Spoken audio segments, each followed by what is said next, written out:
Hey guys, tonight we're slipping quietly into a drawing room lit by gaslight where lace curtains soften the edges of the street outside and the air carries hints of coal smoke and overcooked cabbage. You're standing in the centre of the carpet, every eye fixed on you, and someone's about to hand you a very small, very fragile cup that could secretly determine your entire social standing.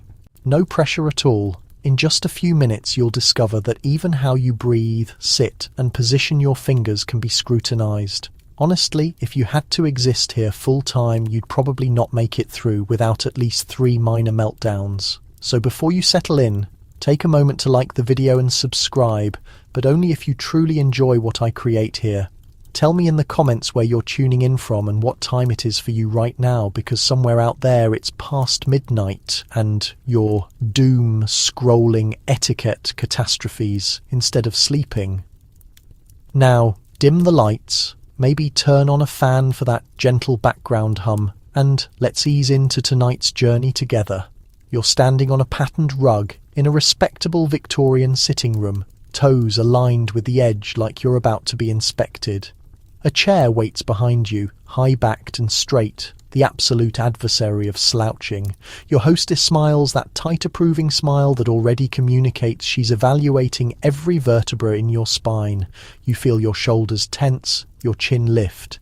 You're about to sit, which doesn't sound frightening until you recall that for a Victorian woman, the simple act of sitting is practically an Olympic sport. Your skirts swish as you lower yourself. You're not permitted to flop. You don't lean. Your back never touches the chair if you can avoid it. You bend at the hips, lower yourself like a controlled elevator, and fold your knees so your ankles stay neatly together. There's a tiny moment where you wobble, knees arguing with corset, and you imagine just missing the chair, vanishing behind it in a puff of petticoats. Somewhere in your head, a little Victorian coach screams at you to control your centre of gravity. Once you land, you're not finished. Your spine stays straight, as if there's a string at the top of your head pulling you gently upward. The fashion magazines of the day essentially worship posture. Good posture means breeding, discipline, self-control. Bad posture means you probably read novels in bed and can't be trusted. You feel your muscles start to ache already, and it's been about 12 seconds.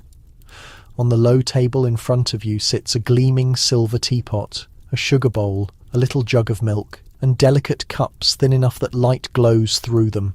Victorian tea culture is a full-time occupation. By the mid-19th century, afternoon tea is a ritual in many middle and upper-class homes, and for women it doubles as a test. You're not just drinking, you're proving that you belong. The maid pours for you, or maybe your hostess does if she wants to demonstrate how in control she is. Your job is to receive the cup, saucer and all without clattering. No trembling, no sloshing. The handle is small, almost too small, as if designed specifically to expose anyone with clumsy fingers. You slide your thumb and index finger around it.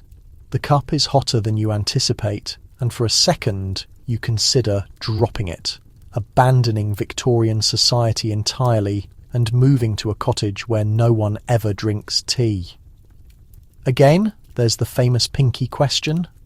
Do you raise it or not? You've probably seen images of elegant people with little fingers sticking out like tiny flagpoles of snobbery. In reality, etiquette writers of the period mostly think that's vulgar and affected. The correct posture is to keep your fingers gently curved, hand relaxed. Historians still debate whether the classic pinky out stereotype really reflects any normal Victorian practice, or if it mostly grows later from caricatures and comedy. Either way, if you try it here, at least one aunt will gossip about you for weeks. You bring the cup toward your mouth. You're not supposed to lean forward like a goblin over a cauldron. The cup travels to you, not the other way around. Your back stays straight, shoulders down. You sip, never slurp, and definitely never blow on the tea. If it's hot enough to strip the skin from your tongue, well, that's a character-building experience. Polite suffering is kind of the whole aesthetic. The rules multiply the more you observe. You never loop your fingers through the handle. You don't cradle the cup in both hands like a cozy modern mug. The saucer stays in your other hand if you're standing, but rests on the table if you're seated. There are arguments in etiquette books about how far you should lift the saucer if you stand, and one writer insists that lifting it too high makes you look like a street vendor. Somewhere a nervous middle-class woman is practicing in front of a mirror right now. Then there's stirring. You might think you can just sort of swirl the spoon around lazily. Not here. You stir gently without clinking in small back and forth movements. No wild circles. Noises are rude. The spoon goes back onto the saucer, never left in the cup, like a tiny shipwreck waiting to chip your teeth. Some people genuinely believe that loud clinking hints at bad upbringing. And you can imagine the horror stories. To get posture right, some girls practice with a book balanced on their heads. Popular culture loves this image. In some finishing schools, they go further and make you walk the length of the room without dropping it. Others suggest pinning a ribbon from your shoulders to your chair back so that if you slouch, you feel the pull. Historians still debate whether book balancing is widespread in actual Victorian daily life, or mostly belongs to a handful of schools and later dramatic retellings. But the spirit of it fits. Your body becomes a constant project, monitored, corrected, adjusted. While you focus on not spilling anything, you also have to manage your face. Your expression should be calm, mildly interested, never bored, never too eager. Smiling too widely can look childish. Frowning can seem ungrateful. Even your eyes have etiquette. You don't stare at anyone for too long, especially not a man. But you also don't dart your gaze around like a trapped animal. That might suggest nervousness, guilt, or worst of all, insufficient self-control. There's a strange comfort to the ritual if you lean into it. The handle, the saucer, the precise angle of your wrist, all of it becomes a choreography you can fall back on when conversation stalls. Many women in this world learn these routines from childhood. Watching mothers and aunts at tea tables, you might see a girl of 10 practicing how to set her cup down without a sound while adults talk about politics she's not supposed to mention later. The body training starts early, long before she understands what it costs. You finish a sip and set the cup back onto the saucer, careful to lower rather than drop. If you empty the cup completely, you risk signalling that you want more, or that you're greedy, or just that you didn't understand the house custom. In some households, leaving a little at the bottom is polite. In others, finishing politely before declining a refill is expected. Nobody writes this down for you. You absorb it through tense observation, the way you learn the mood of a room. Now, sitting there, muscles protesting while you pretend everything is effortless, you start to see the deeper rule. This isn't just about tea, it's about performing constant restraint. A Victorian woman is supposed to appear naturally graceful, but that grace is built from hours of correction and low-level anxiety. The smallest slip, a clatter, a spill, a slump becomes proof that you don't belong. And everyone around you is pretending not to notice while absolutely noticing. You're standing in the doorway of a parlour that feels more like a stage than a room. Carpets swallow footsteps, heavy curtains dim the light, and every chair is arranged to keep people facing each other at just the right angle. Conversation ripples around you in soft currents of laughter and murmured comments. You don't leap in, you don't stride, announce, or attract. The unspoken rule here is simple. A woman should be present but not intrusive, visible but somehow also gently fading into the wallpaper. Your hostess looks over, measuring the way you hold yourself. You're expected to glide, not stomp.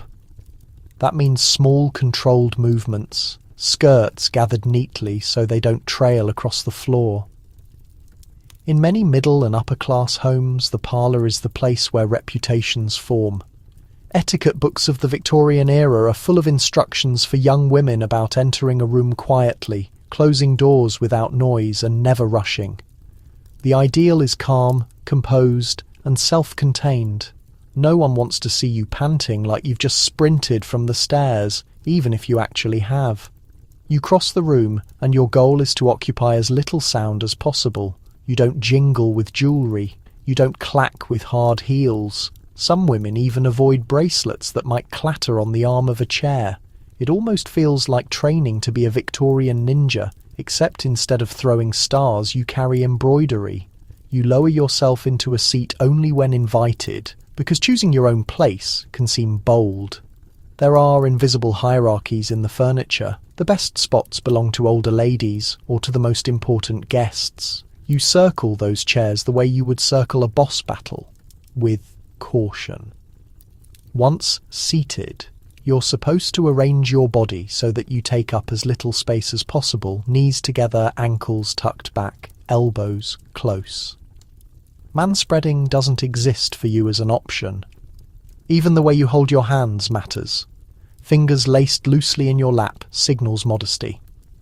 Hands gripping the armrest might suggest nerves or temper.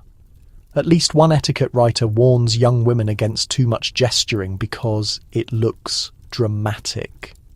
You smile at that, imagining yourself trying to explain something without moving anything except your eyebrows. Conversation flows across the room. You know a key rule. You don't interrupt. You wait to be noticed, to have your name pulled gently into the talk like a thread. The cultural ideal of the time often praises the quiet, supportive woman who listens more than she speaks. The phrase angel in the house becomes popular in the 19th century, describing a woman who's self-sacrificing, gentle, almost transparent. She smooths everybody else's life and somehow never has needs of her own. You can feel that expectation pressing on your shoulders like an invisible shawl. You notice how often your sentences start with softeners. Perhaps, and I think, and I'm not sure, but opinions must be wrapped in cotton. Speaking with too much certainty can be read as arrogance. Men in the room claim facts. Women offer suggestions. It's a kind of social editing you perform on yourself before every word leaves your mouth. Historians still debate whether women in private actually followed these rules strictly, or whether diaries and letters show them being much bolder when men weren't around. But in public spaces like this, the pressure to appear gentle is very real. There's a tiny odd detail that catches your eye. On a side table sits a basket of half-finished needlework. You're encouraged to bring some kind of quiet occupation to social calls, especially daytime visits. Knitting, crochet, embroidery, something that keeps your hands busy and your presence useful without taking attention. One magazine even suggests that a woman who sits idle looks self-important. Imagine being judged because you dared to let your fingers rest for 5 minutes. You pick up a piece of embroidery and suddenly you have a socially acceptable reason to look down and escape a boring story. Bless the tiny embroidered flower, your laugh has rules too. Loud laughter is suspicious. Open-mouthed shrieks are absolutely out. You're expected to have a small, controlled laugh, the kind you can cut off quickly if the mood shifts. Some advice columns caution young women that frequent laughter makes them look silly, while others praise a light musical giggle as charming. The result is that you sit there editing even your amusement. You might hear an excellent joke and respond with what feels like 3 teaspoons of laughter. When your whole body wants to shake, you're one step away from becoming a polite chuckle machine. Movement around the room feels choreographed. If you stand, you do it slowly. If you cross to the piano, you're careful not to seem eager for the spotlight. Playing music is encouraged for women, but only in a restrained way. You're not supposed to show off or play pieces that feel too intense. A sweet waltz, a sentimental song, something that decorates the evening rather than dominates it. There are anecdotes about young women being gently scolded for playing too loudly or choosing music that sounds too dramatic. Historians still debate whether these criticisms reflect strict general practice or just sharp-tongued relatives. But the fear of being labelled too much lingers. Even the way you react to compliments is policed. If someone praises your dress or your singing, you don't beam and say, "I know." You also don't deny it too forcefully, because that can look like fishing for more. You respond with mild gratitude, maybe a modest remark about the dressmaker or the composer. The art of making yourself smaller while still being pleasant becomes exhausting. You're acting in a play where the main character is the virtue of not being central. Somewhere in your mind you wonder what would happen if you just said, "Thank you, I like it too," and let the silence fall. A quirky little detail slips into your awareness. Some households sprinkle fine sand or use particular woven mats near doorways and corridors, specifically to muffle footsteps. It's practical around servants and children, but it also suits a culture that prizes quiet movement. You imagine an entire army of well-trained daughters drifting down hallways like ghosts, their skirts barely rustling.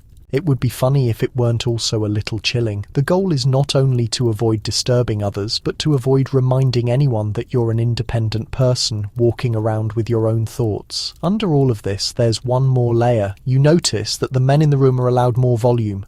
They lean back in their chairs, fold one leg over the other, take up space.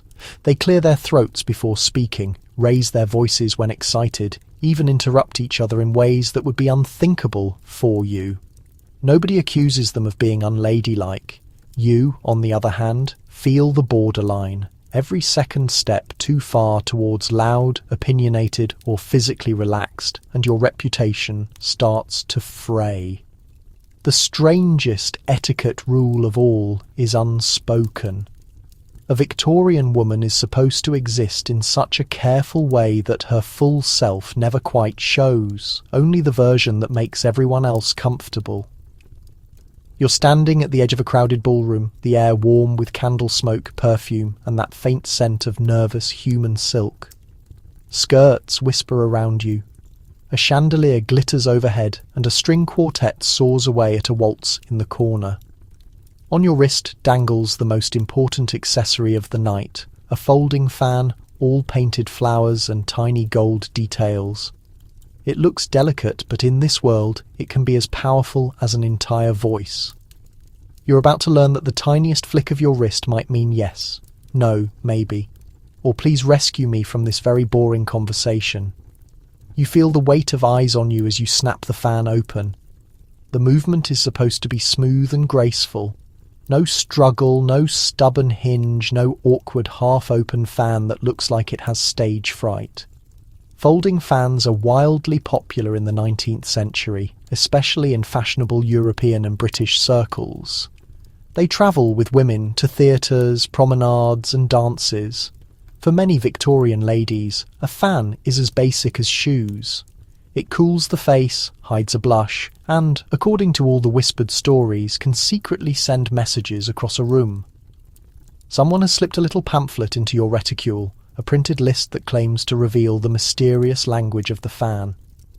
It tells you that letting the fan rest on your right cheek means yes, the left cheek means no.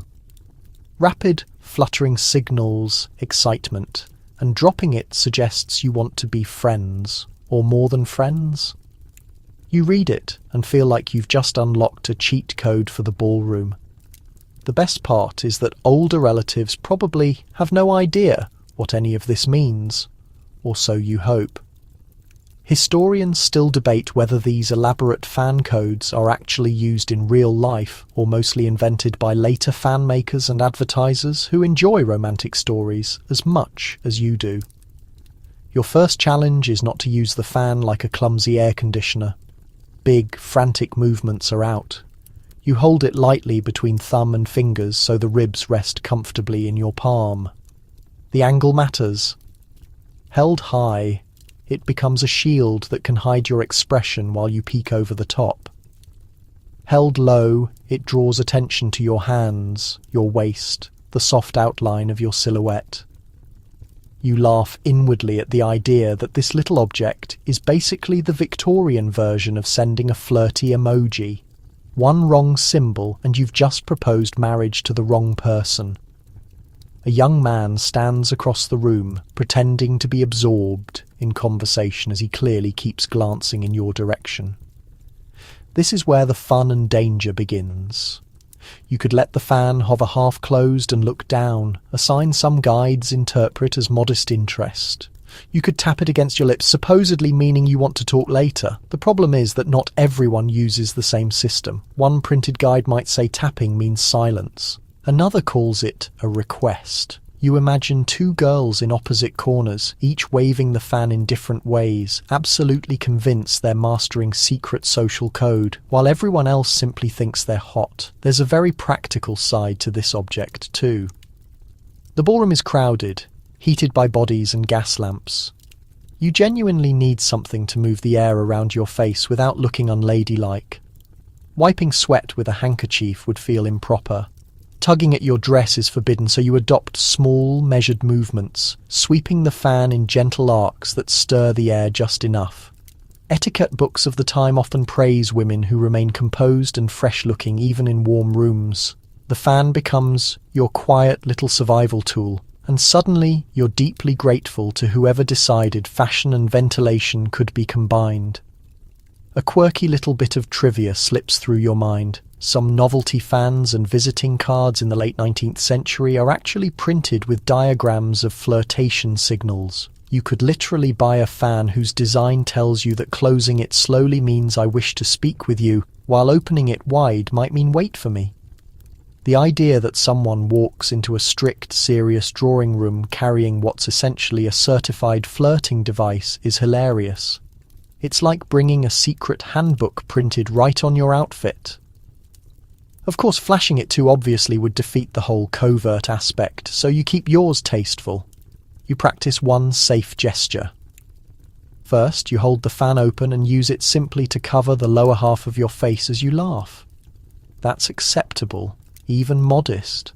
Hiding your mouth keeps your expression private and conveniently hides any less than graceful teeth or uncertain smiles.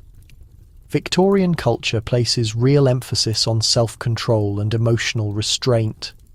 Using the fan as a half mask lets you feel something without fully displaying it. It's a little like hiding behind a phone screen now while you type a message you'd never say out loud. Across the room, another woman uses her fan like a conductor. She points with it, scolds a child with it, and absent-mindedly taps it against her glove while she listens. You notice that the older generation treats the fan more as a tool than a code book. For them, it's about habit and comfort. Younger women, though, seem to enjoy the dramatic possibilities. You catch two girls exchanging exaggerated signals from a printed guide, trying not to laugh. One pretends to declare undying devotion. The other responds with a gesture that supposedly means we're being watched. They're clearly just playing, but the idea that these movements might be misunderstood adds a little electric thrill. There are rules about what you do with the fan when you're not using it. You don't slap it against your hand like a ruler. You don't point it at people as if you're accusing them of crimes. Letting it hang from your wrist by its ribbon while you forget about it entirely makes you look careless. The polite way is to keep it either neatly closed in your hand or half open in your lap, ready to flutter into motion if someone interesting approaches. You could think of it as a little stage prop that always waits for its cue. You test a bolder move. You pretend to study a painting while angling your body so your fan faces the young man you noticed earlier.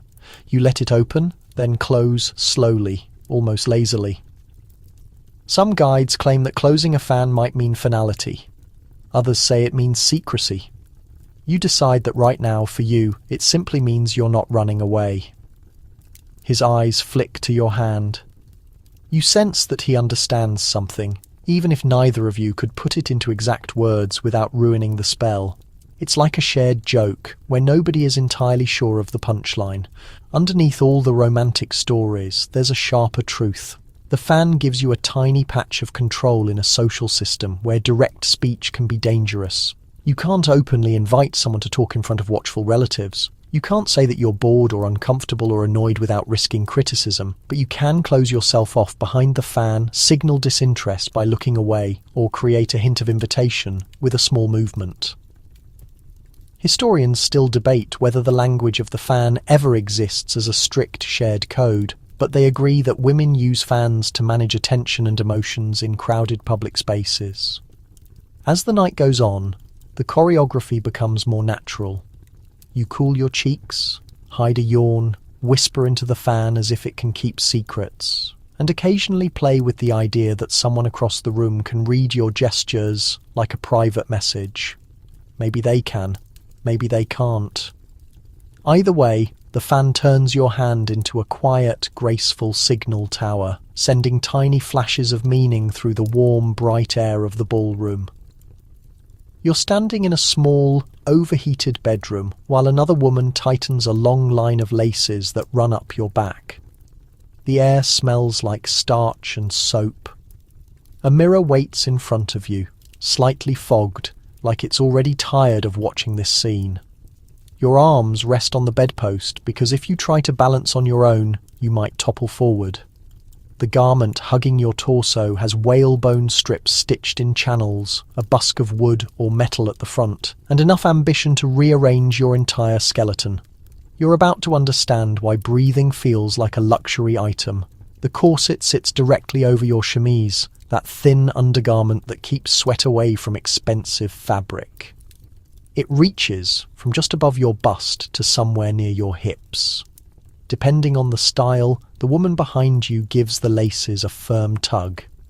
You feel your ribs compress, your waist narrow, and your lungs send up a polite complaint.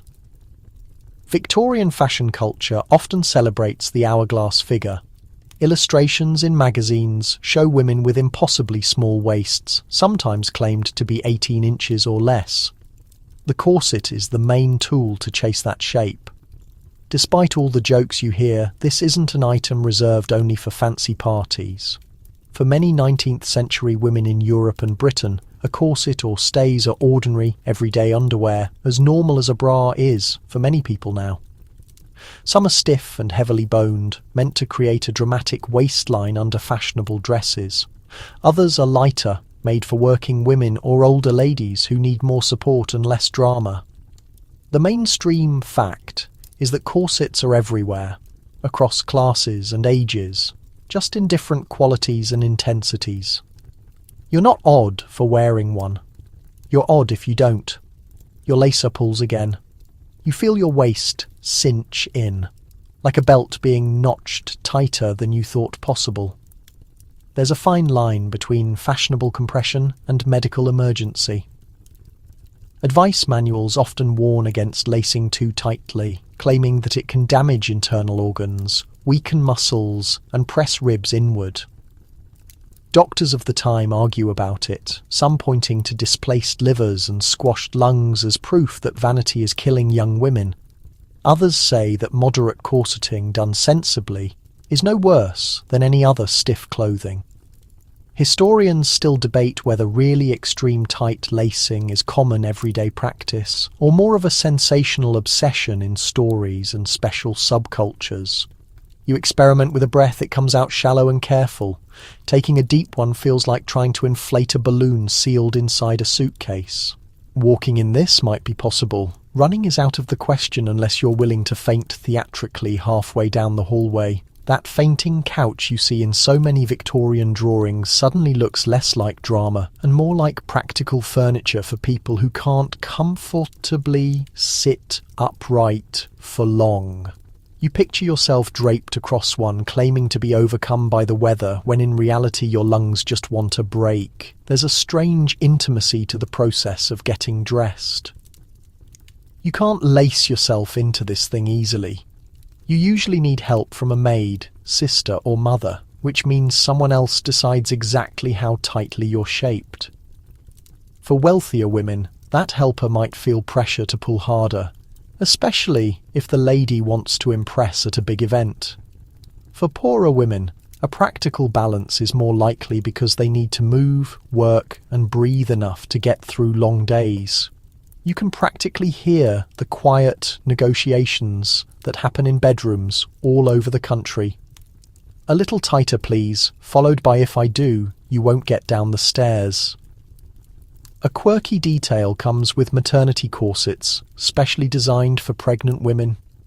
These garments have adjustable panels, lacing that can be let out as the stomach grows, and claims that they support the back and keep the figure neat.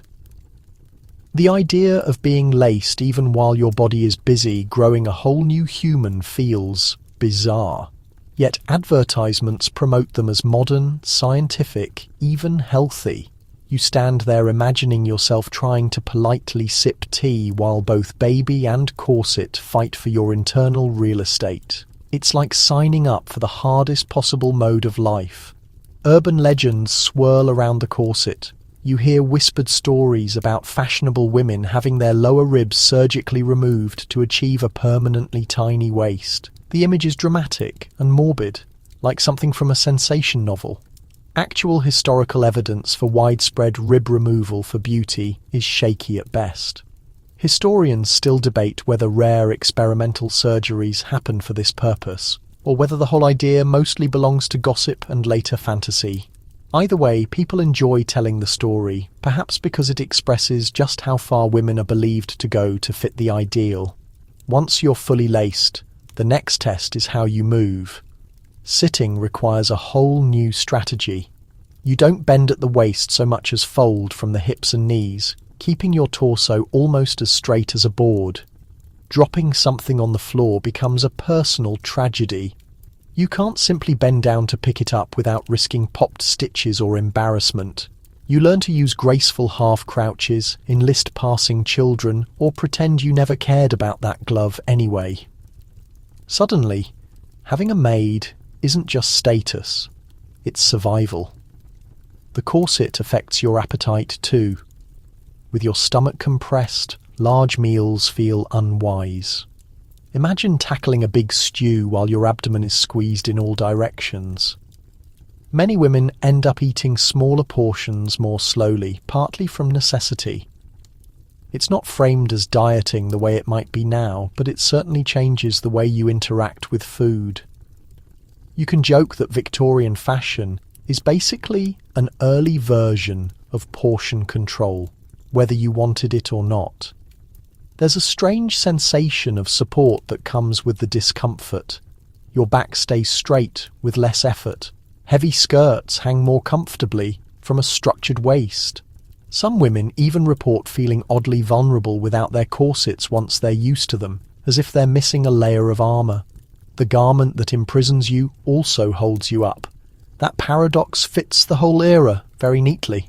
Craftsmanship surrounds you in hidden ways. The stitching, the channels for whalebone or steel, the carefully set eyelets for lacing. All of these details represent hours of work by mostly female hands in small workshops or crowded homes. Corset making is a real industry, feeding families and filling shop windows for wealthier customers.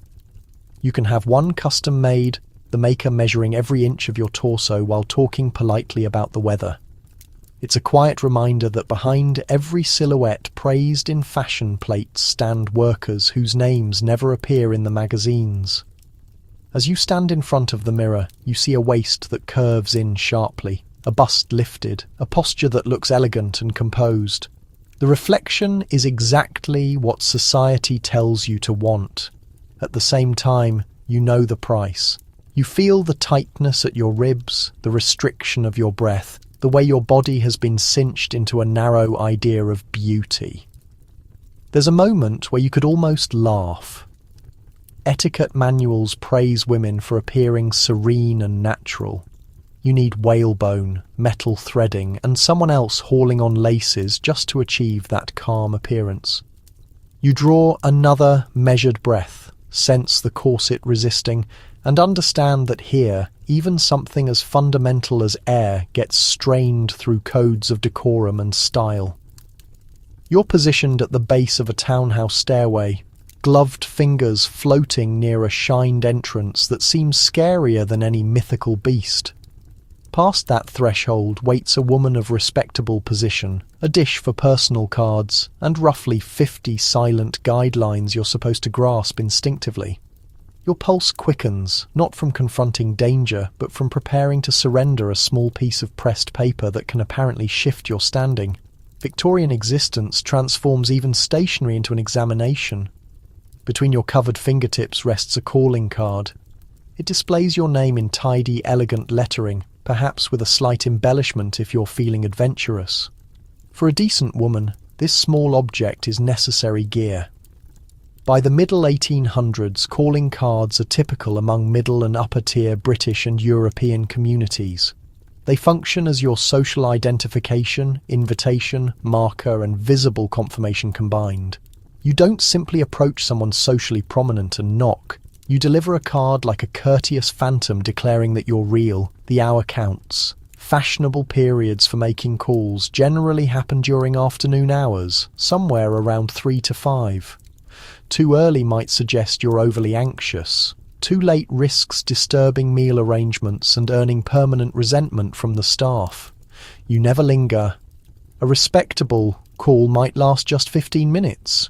You enter, settle in, trade agreeable remarks, possibly accept some tea, then depart before anyone wishes you gone. The entire arrangement feels like rapid dating, except for connections and social credit. Watched by lace drapes, you move toward the entrance and press the bell. A servant responds, typically a housemaid or attendant, and here the careful choreography starts. You don't barge through or begin speaking loudly toward the interior. You extend your card on a little plate if one appears or just on your gloved hand. The servant takes it inside to determine if the mistress is available for you. This expression doesn't simply mean physically there, it means prepared to greet you. She could literally be seated in the adjoining space, but officially unavailable if she prefers dodging particular callers. The courteous fiction is woven straight into the phrasing. Your card vanishes briefly and you stand on the threshold, sensing like you just delivered a risky notification. And now you're checking for the response indicator. If she's available for you, the entrance widens. You're guided inward, freed from coat and umbrella, and shown to a reception room. If not, the servant will reappear with an apologetic expression and a statement that the lady isn't accepting visitors. That sounds gentle, but you're still standing outside, gripping your composure. You reassure yourself you definitely had more important matters anyway. The card itself can hold additional significance past your engraved name. Some individuals bend a corner to communicate a specific signal. A creased upper corner could indicate a personal appearance. A folded lower corner might suggest celebrations or sympathies based on regional practice. A card sent inside an enclosure can be more ceremonial and remote. A peculiar little detail emerges when certain homes maintain whole collections of cards from individuals they never planned to welcome, purely to demonstrate how many associations they might claim if they chose. Picture a physical equivalent of accumulating contacts you never engage with. If you're wed, your card could feature not just your own name, but sometimes Mrs. John Smith rather than your actual name, since your identity is securely linked to your husband's. Single daughters frequently share room on a mother's card or possess their own smaller versions. The ranking appears right there in print. Scholars continue debating whether women privately resent this naming practice broadly or quietly accept it as standard. But personal correspondence occasionally hints at annoyance with being condensed to a man's complete name. Your individual card, with your penmanship, could feel like a modest patch of selfhood. The entrance transforms into a platform of negotiation. You're cautious about which residences you visit and how regularly. Calling too often can appear aggressive. Calling too seldom might be read as disregard. There's a complete social calculation happening. If someone visits you, manners demand that you ultimately reciprocate the call. If you don't, you risk suggesting that you view them as inferior. It's the Victorian version of ignoring someone's message. You envision a mental record in your thoughts, monitoring who owes whom a visit, and you can virtually hear your mind straining. Within the residence, the calling card dish sits in the entrance area, frequently silver or ceramic, sometimes positioned near a small porcelain figure or packed flower holder. It's the initial thing guests notice, and the final thing you want to have your name missing from cards deposited there. Establish a visible account of who is linked to this home. A loaded dish implies popularity and power. A sparse one could communicate a contrasting narrative. You picture entering, noticing particular names accumulating, and experiencing that small surge of jealousy. It's social networking, except slower and with superior penmanship. There are particular occasions when calling protocols intensify. Following marriages, births or deaths, cards of celebration or compassion are anticipated. You might not remain long or even encounter the individual, but the card demonstrates that you're informed and that you're concerned, at least in the socially sanctioned manner. For memorial services, black bordered cards become standard, the dark outline converting every small rectangle into a portable lament. Paper merchants conduct excellent trade on mourning. The protocol of sadness grows as intricate as protocol of happiness. One particularly uncomfortable situation plays in your thoughts. What if you wish to quietly terminate a relationship? The subtle, nearly invisible method to accomplish this is just to stop reciprocating calls. If someone continues delivering cards and you never answer with a visit of your own, gradually they're meant to grasp the message and quit. It's a gradual separation executed completely through paper goods. Very courageous individuals might even send back a card through mail, creased in a particular manner to communicate closure. You personally might prefer pretending your own departure to another landmass. Not everyone appreciates this arrangement. Mocking publications of the period print illustrations of absurd individuals buried in cards or women fixating over who appeared when and where. Some authors protest that the perpetual visiting squanders time and effort, particularly for women who manage homes, kids, and charitable activities. Scholars continue debating whether most women welcome calling as an enjoyable obligation or privately regard it as a burden decorated in manners. Personal journals reveal both sides, from enthusiastic remarks about fresh contacts to drained passages following weeks of endless visits. As you eventually move back from the entrance with the visit properly finished, you sense a slight thrill of achievement. You positioned yourself correctly, presented the correct card, spoke the correct words. Nothing remarkable occurred, yet everything you accomplished was observed and quietly evaluated. The card in your grasp appeared basic when you selected it before. Now, it seems like a small credential that has transported you through a labyrinth of requirement. You store it away, already considering which doorway will challenge you afterward. You're positioned before a front entrance again, but this occasion you're not concerned about calling cards. You're simply attempting to take a walk. A basic, wholesome, harmless walk. You'd assume that placing one foot ahead of the other outside the dwelling is uncomplicated in this society. It arrives with restrictions piled taller than your headpiece. Next to you stands your chaperone, a married family member who appears like she could outstare a stone creature. She's not merely companionship, she's your social barrier. The entrance opens, and you move out onto the pavement, fixing your gloves. You don't manage 3 independent steps before recalling that as an unwed Victorian woman of the respectable variety, you're seldom meant to be solitary outdoors. Walking with a chaperone isn't just custom, it's a protection for your standing. The reasoning flows like a decent woman is pure, so she needs constant observation whenever there's even the remote chance of meeting unapproved males. The attendance of an older woman is intended to verify that nothing inappropriate occurs. It's like transporting a mobile certificate that declares, "Everything here is proper." Please quit gawking. You and your chaperone start to walk. The rhythm is consistent, not rushed. Sprinting would appear uncontrolled. You remain on the section of the walkway nearest to the buildings when achievable, leaving the exterior border to men. Allowing a gentleman to travel between you and the roadway seems safer and more acceptable.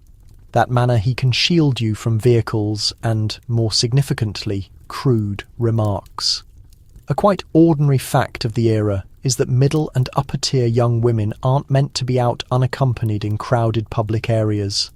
Urban centres and coastal destinations establish entire ceremonies of strolling in secure, respectable zones where everyone can observe and assess everyone else.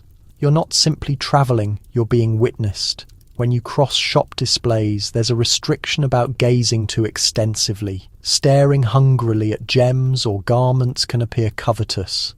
You peek momentarily, acting like you're more interested in the paving. Pausing without reason is equally questionable. You're not meant to hang around on intersections or rest against barriers.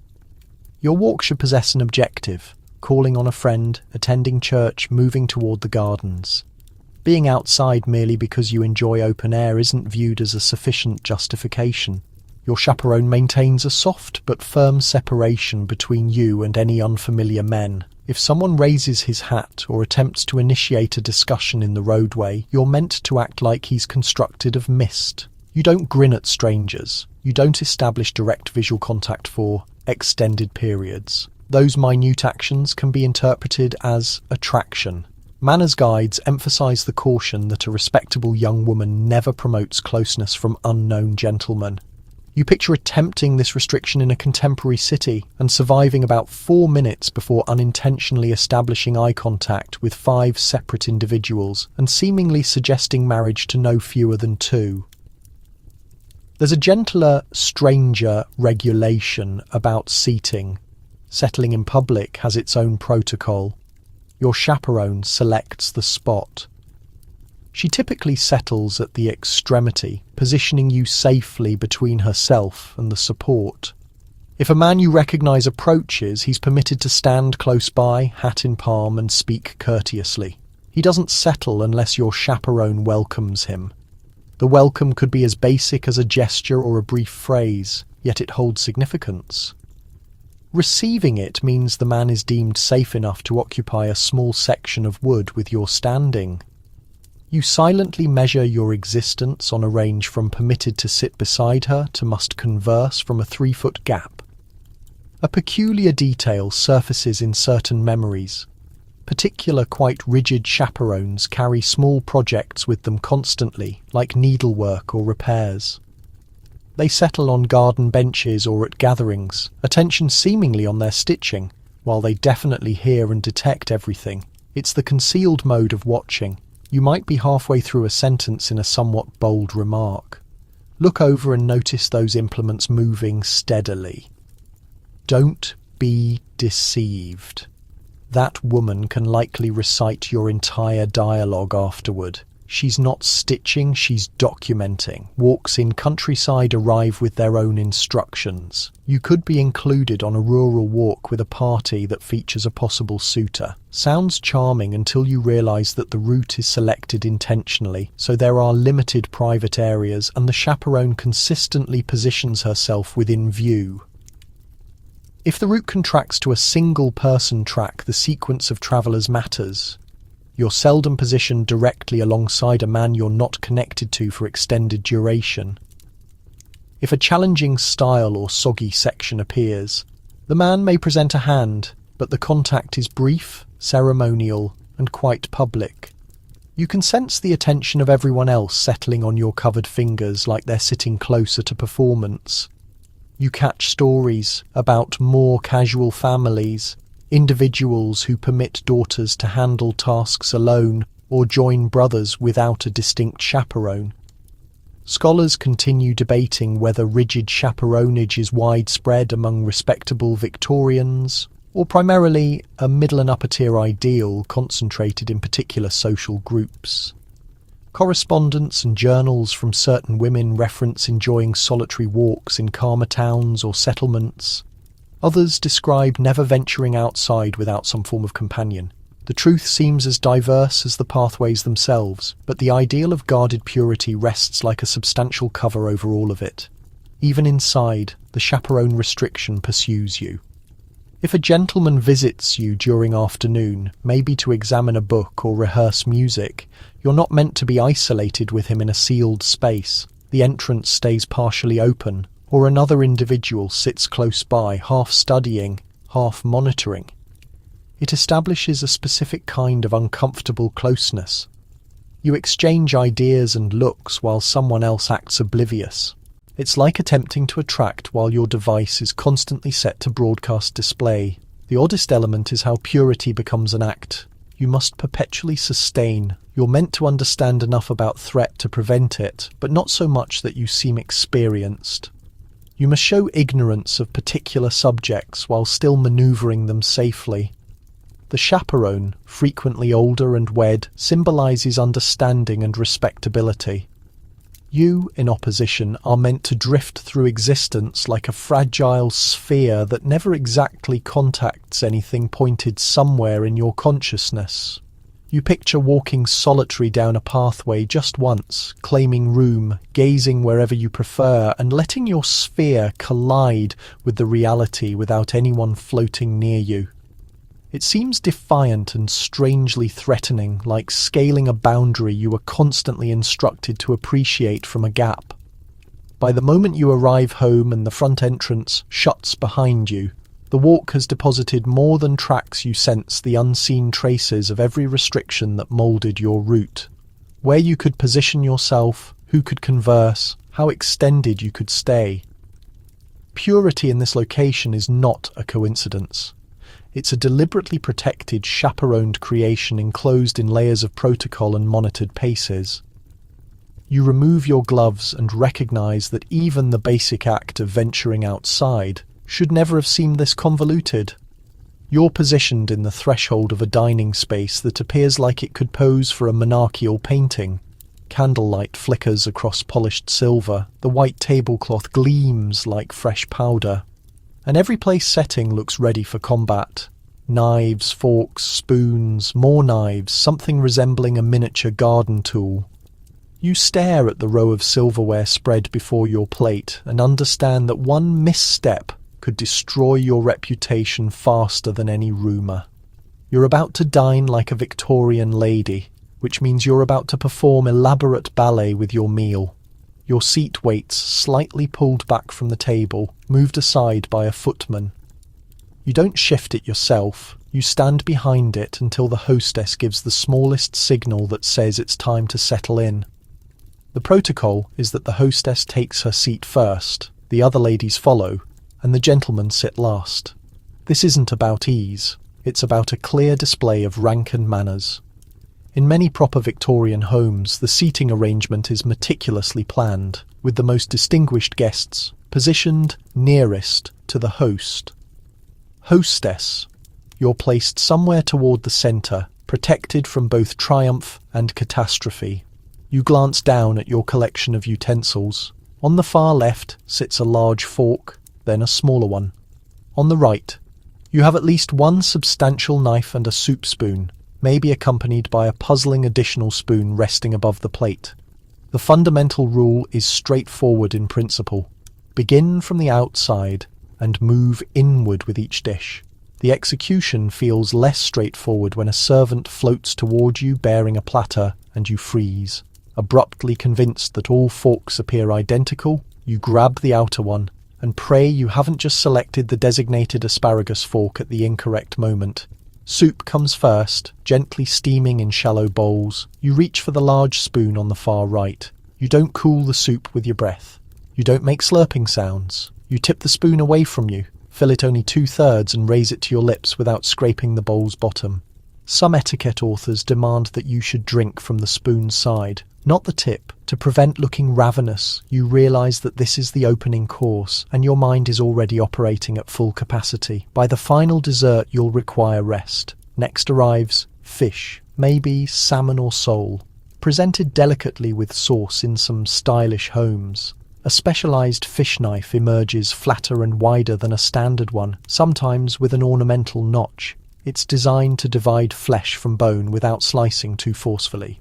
You grip it gently and use it more like a serving tool than a cutting edge. The fish fork assists you in lifting tidy portions to your mouth. A peculiar little detail surfaces when you observe that in some homes there are distinct, tinier forks designated exclusively for oysters, complete with their own protocols, as if oysters have employed a personal fashion consultant.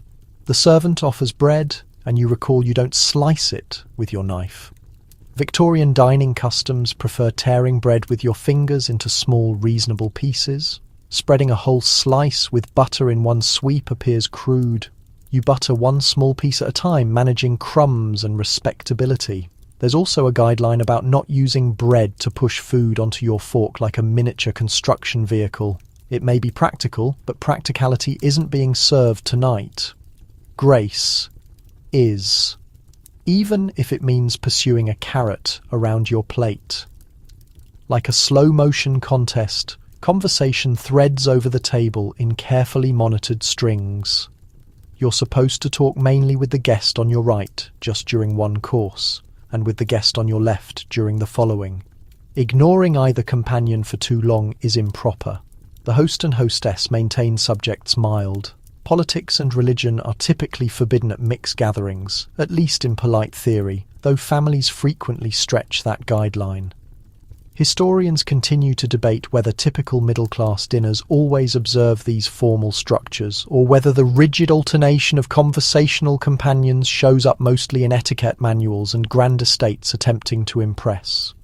Additional courses come, each with its own silent instruction guide. Meat is sliced often by the host and delivered to you already portioned. You use your knife and fork without hacking or making loud scraping sounds. Cutting all your food at once is disapproved of. You slice just a bite or two at a time, as if you possess all the hours in existence. Vegetables rest there, appearing harmless, but carry guidelines too. Lettuce, for instance, shouldn't be cut with a knife in many households.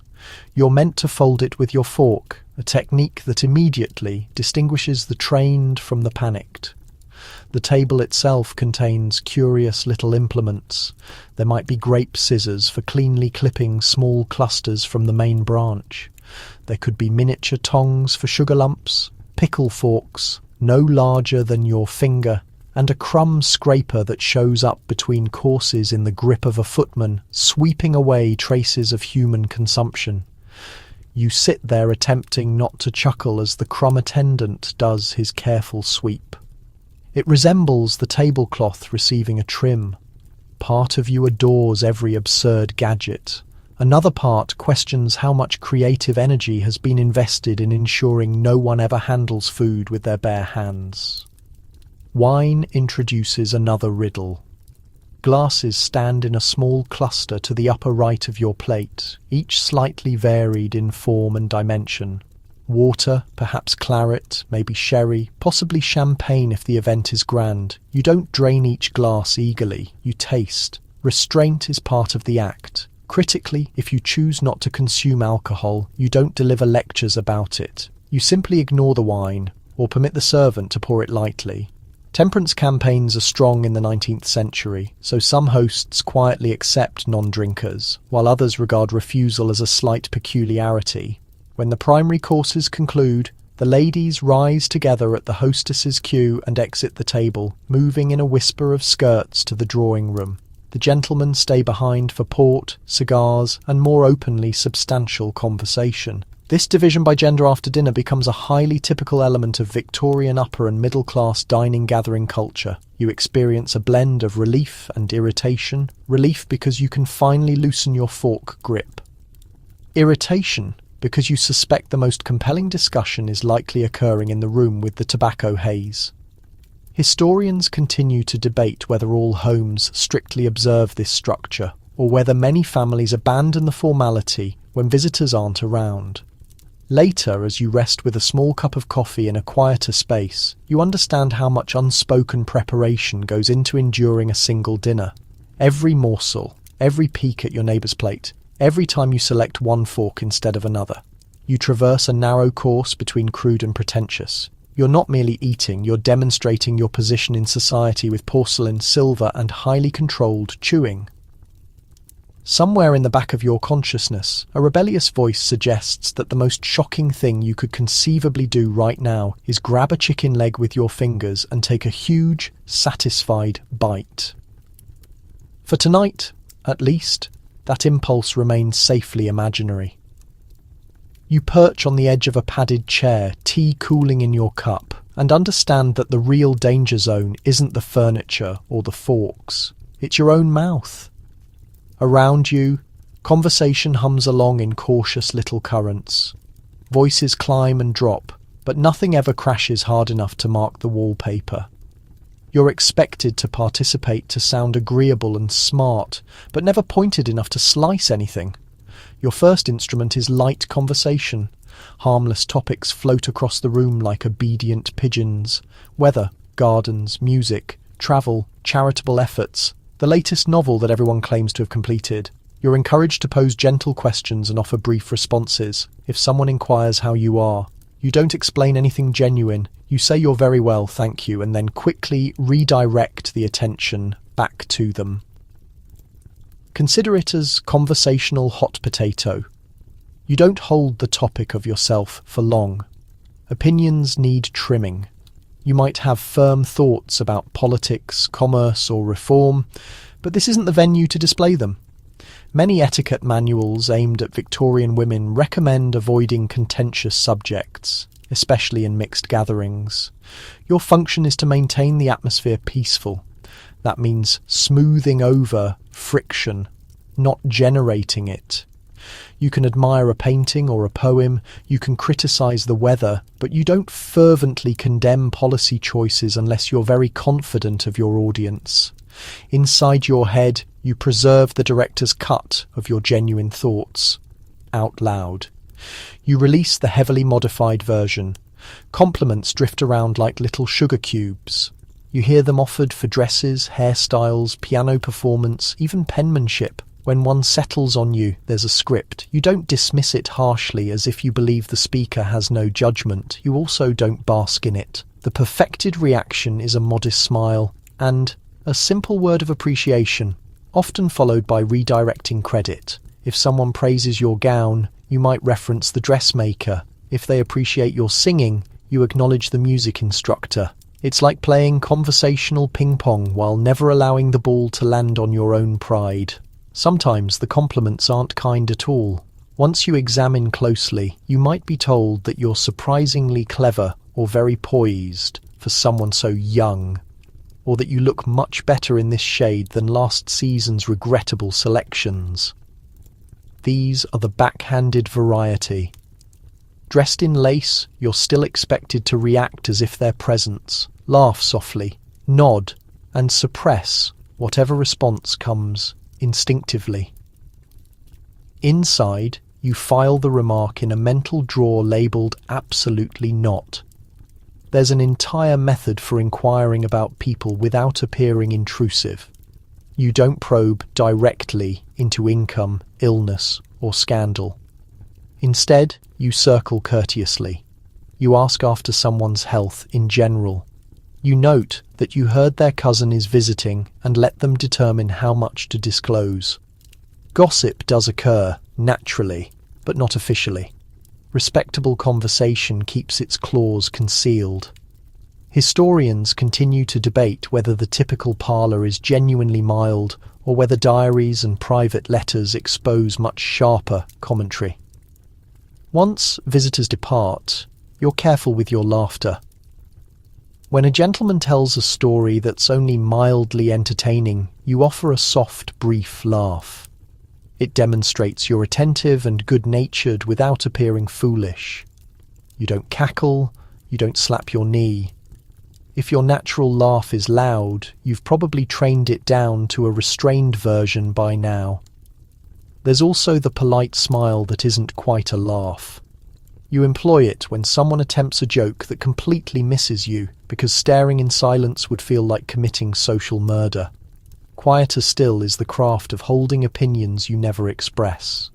You might disagree with a sermon, dislike a book, or think a well-known gentleman is deeply overrated. Instead of declaring so, you learn safe phrases. You call the book interesting. You say the gentleman is certainly admired. These vague little remarks don't commit you to approval, yet don't offend anyone listening. It's like speaking in a code that conceals all the sharp edges. People who know you well might detect the tone. Everyone else hears simple politeness. A peculiar side of conversation appears in those little printed manuals that claim to list topics appropriate for different occasions. Some suggest that young women memorize a few lines of poetry or charming stories ready to sprinkle into talk. Like pre-prepared seasoning, You imagine carrying a mental shelf of approved remarks, pulling one down whenever silence threatens. If you forget your stock phrases, you're left staring into the void, wondering whether the weather can really be stretched any further. Silences themselves have rules. A brief pause is permitted, even pleasant. It allows everyone to sip tea and breathe. You don't rush to fill every gap with chatter. That can seem anxious or self-important.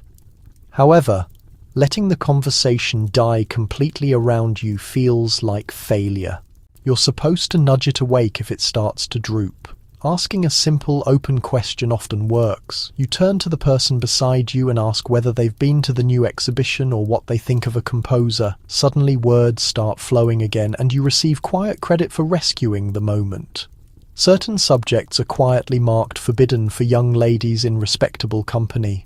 Bodily functions, money troubles, marital arguments, strong emotions. If you bring them up directly, you risk being labelled coarse. Yet these things absolutely exist. You learn to talk around them with delicate euphemisms and metaphors.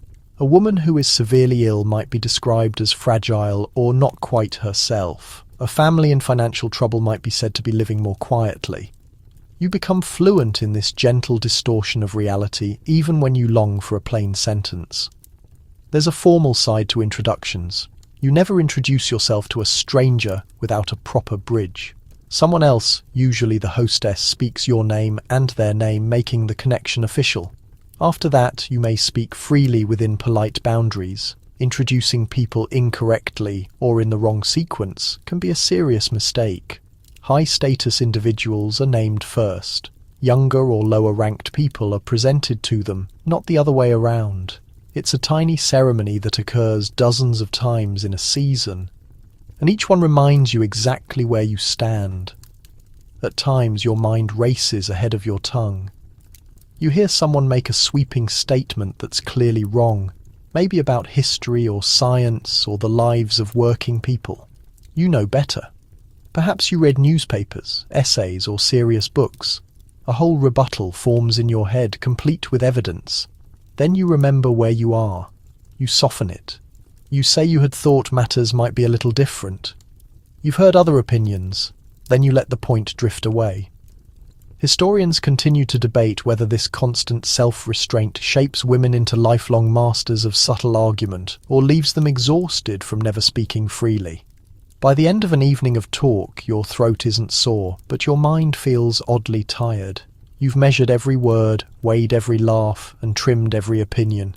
You've complimented and deflected compliments, asked questions that show interest without nosiness, and edited yourself into the most acceptable version possible. From the outside, it all appears smooth and easy.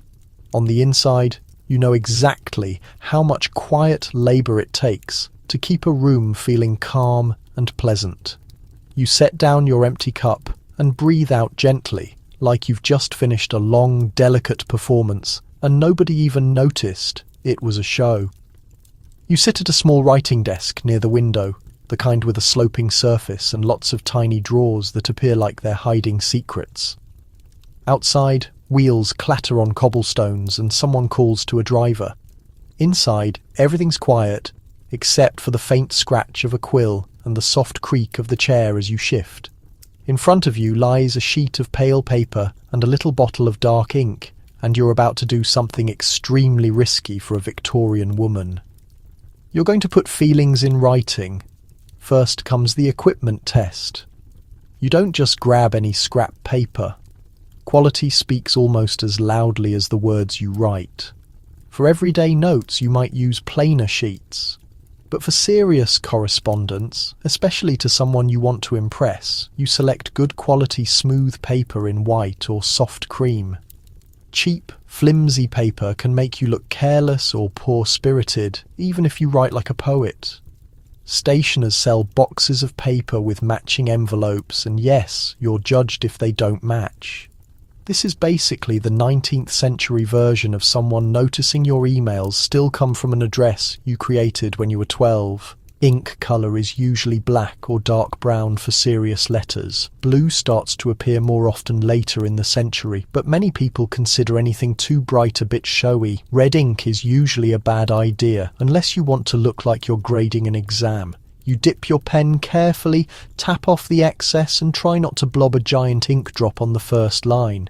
There's a whole technique to angle, pressure and speed. You write with your whole arm rather than just your fingers, and it makes your script look flowing and confident, even if you currently feel one bad letter away from disaster. Letter writing has exploded in popularity in Britain. The introduction of the penny post in 1840 makes sending a letter vastly cheaper, opening up the habit to millions who previously couldn't afford regular mail. Friends, lovers, relatives and bored cousins all start filling bags of post with news, gossip and carefully managed emotions. You're part of a generation that treats the postman like a daily fortune teller. Every knock at the door might mean new drama, new joy, or a stern note from an aunt about your handwriting. You begin with the salutation because even that carries etiquette weight. My dear sir is formal but friendly. My dearest is more intimate, and you don't throw it around lightly to someone above you in status. You might use a more respectful opening, perhaps including full titles. There's a whole hierarchy of dears and trulies. Closing the letter has its own ladder. Yours sincerely is respectable, yours very truly warmer, and anything like ever your own is so intense that you hope nobody else reads it. You're basically sending mood levels with your sign-off. Then comes the dangerous part. Content. You may not have freedom to say everything aloud in a parlour, but on paper you can slip closer to honesty. You describe your days, your thoughts, your frustrations. Even so, you must self-censor. A letter can be intercepted, dropped, accidentally opened by a curious relative. You keep anything truly scandalous in your head, or reserve it for trusted friends. Romantic letters are particularly risky. You might hint more than you state, using phrases about friendship, esteem or sympathy that carry an extra emotional charge between the lines. When space runs low and postage is dear, you turn the paper sideways and write across your own writing, filling every inch in a latticed pattern called cross-writing. It saves money and paper, but it also makes the text nearly impossible for casual eyes to read. To someone who doesn't expect it, the page looks like accidental wallpaper. Historians continue to debate whether women use cross-writing mainly as an economic necessity, or whether some also enjoy the added privacy it offers in crowded households. Either way, your hand cramps and you squint, but you keep going because the second sheet costs more. Perfume, of course, sneaks onto the scene. A lightly scented letter can feel intimate, as if a little piece of the sender has arrived with the words. Some women gently store paper near lavender or rose sachets so the scent clings. Others dab a tiny bit of cologne on the corner, overdo it, and the recipient gets a cloud of fragrance that announces itself before the envelope even opens. It's a fine line between charming and choking. A peculiar habit among some very sentimental souls involves tucking a tiny lock of hair inside a love letter tied with silk thread. It sounds romantic until you imagine the post office filled with envelopes quietly rustling with human hair. Sealing the letter is a ritual. You fold the paper just so, slide it into the envelope, and wet the gummed flap with care. Licking stamps and flaps is entirely acceptable, but you try not to be too obvious about it in company. You're melting wax over a flame, pressing your seal into the cooling pool, usually something with your initials or maybe a family symbol. A cracked seal means someone's been poking around, which is both comforting and absolutely terrifying. When you get a letter with busted wax, your brain immediately goes to nosy housekeepers and sketchy relatives. Privacy is basically pretend. On paper, letters are sacred and nobody except the person they're addressed to should crack them open. In practice, some families treat a daughter's mail like it's up for grabs. Mums might swipe your correspondence to check who's writing and how friendly things are getting. Servants could hold envelopes up to light or accidentally scan a line when the seal gets loose. The postal system is mostly trustworthy, but stories about misrouted or opened letters make the rounds. You figure out how to write so that if the wrong person reads it, you're not completely screwed. It's emotional code. According to etiquette rules, your handwriting has its own reputation. Clean, consistent penmanship suggests you've got your life together. Chaotic, spiky letters might come across as charmingly creative or worryingly undisciplined, depending on who's judging. Penmanship matters. Teachers publish workbooks packed with alphabet samples for young women to copy. Schools force you to practice curves and strokes until your fingers cramp. You remember that one rebellious classmate who insisted on making her capital G ridiculously fancy, even after getting called out. Buried in all these letter shapes is personality trying to escape the regulations. Letters become the protected zone where lots of women explore thoughts they can't speak out loud. In these pages, you might talk about books, social changes, or even gently push back on expectations with someone you trust completely. Some of the richest records of everyday life and private thinking from this period come from exactly this kind of mail. Scholars still debate whether the typical woman feels more liberated on paper or if fear of getting caught keeps most letters cautious and bland. Surviving stacks show both extremes, from breathless romantic declarations to pages that read like slightly friendlier grocery lists. You wrap up your letter, sprinkle sand or blot the wet ink, and fold it with the address on the outside. You write that address in your cleanest handwriting. Some cities get multiple mail deliveries each day, so something posted in the morning shows up by afternoon. That speed feels wild. It's the 1800s version of refreshing your inbox every 10 minutes. You walk to the mailbox or hand the letter off to a servant with this weird mix of fear and thrill. Soon somebody's going to be holding your actual thoughts in their actual hands. As you watch the envelope slip into the dark slot of the mailbox, you feel both relieved and strangely vulnerable. You've followed every guideline, picked the right paper and ink, kept your wording balanced between real and safe.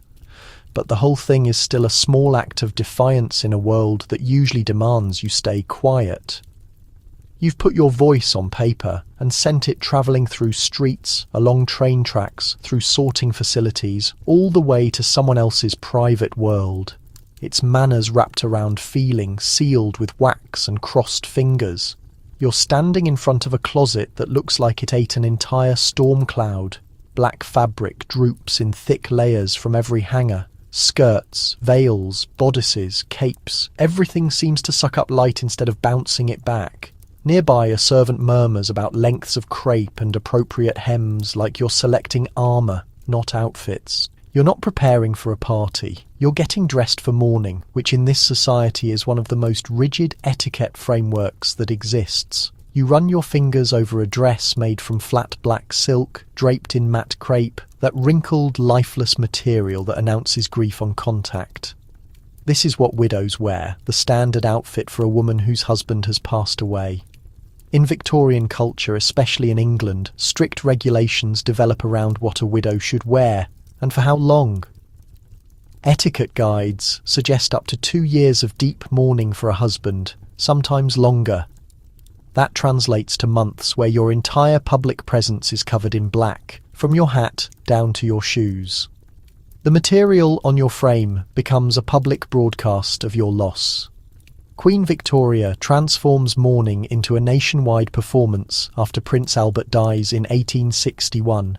She pulls back from most public appearances and stays in black for the rest of her life. Her model shapes fashion throughout her empire. Stores overflow with mourning merchandise, from gowns and veils to gloves, hat ribbons and umbrellas for decent people. Honouring the departed with obvious sadness becomes both stylish and morally required. A widow like you is supposed to follow a scaled-down replica of this royal blueprint as much as your wallet permits. You're not just grieving, you're performing properly measured grief. The regulations split mourning into phases. First up is deep mourning. You wear flat, non-shiny fabrics, heavy crepe details and minimal or zero jewellery. Veils can stretch long enough to hide your face in public. casting your features in shadow. The concept is that you're overwhelmed by loss and not prepared for regular social interaction. You skip parties, balls and cheerful events. No theatre, no fancy dinners, no romance. You're meant to exist quietly on the periphery, moving through spaces like a ghost that everyone politely pretends not to study. After months of this, you might shift into second mourning, then half mourning. Each phase relaxes the restrictions a bit. You could trade all black for gentler tones like grey, lavender or pale purple. Half-mourning shades become so identifiable that fabric sellers market them by name. Your jewellery can move from plain black pieces to items with subtle shine. The evolution of your wardrobe functions like a visible countdown of your recovery. People can literally glance at your sleeves and determine how devastated you're supposed to be right now. A strange detail shows up in mourning stationery. When someone important to you dies, you might order writing paper trimmed in black. The width of that border can indicate how close the relationship was. You use it for thank you cards, sympathy responses, and regular letters. Throughout the mourning stretch, receiving a letter with a heavy black edge immediately signals the reader that sadness sits behind those words. Even your paper dresses up in grief. Stationery shops gladly cash in on this custom, selling complete sets of mourning supplies to coordinate with your wardrobe. Widows get especially intense attention. Your outfit doesn't just display grief, it also broadcasts your relationship status.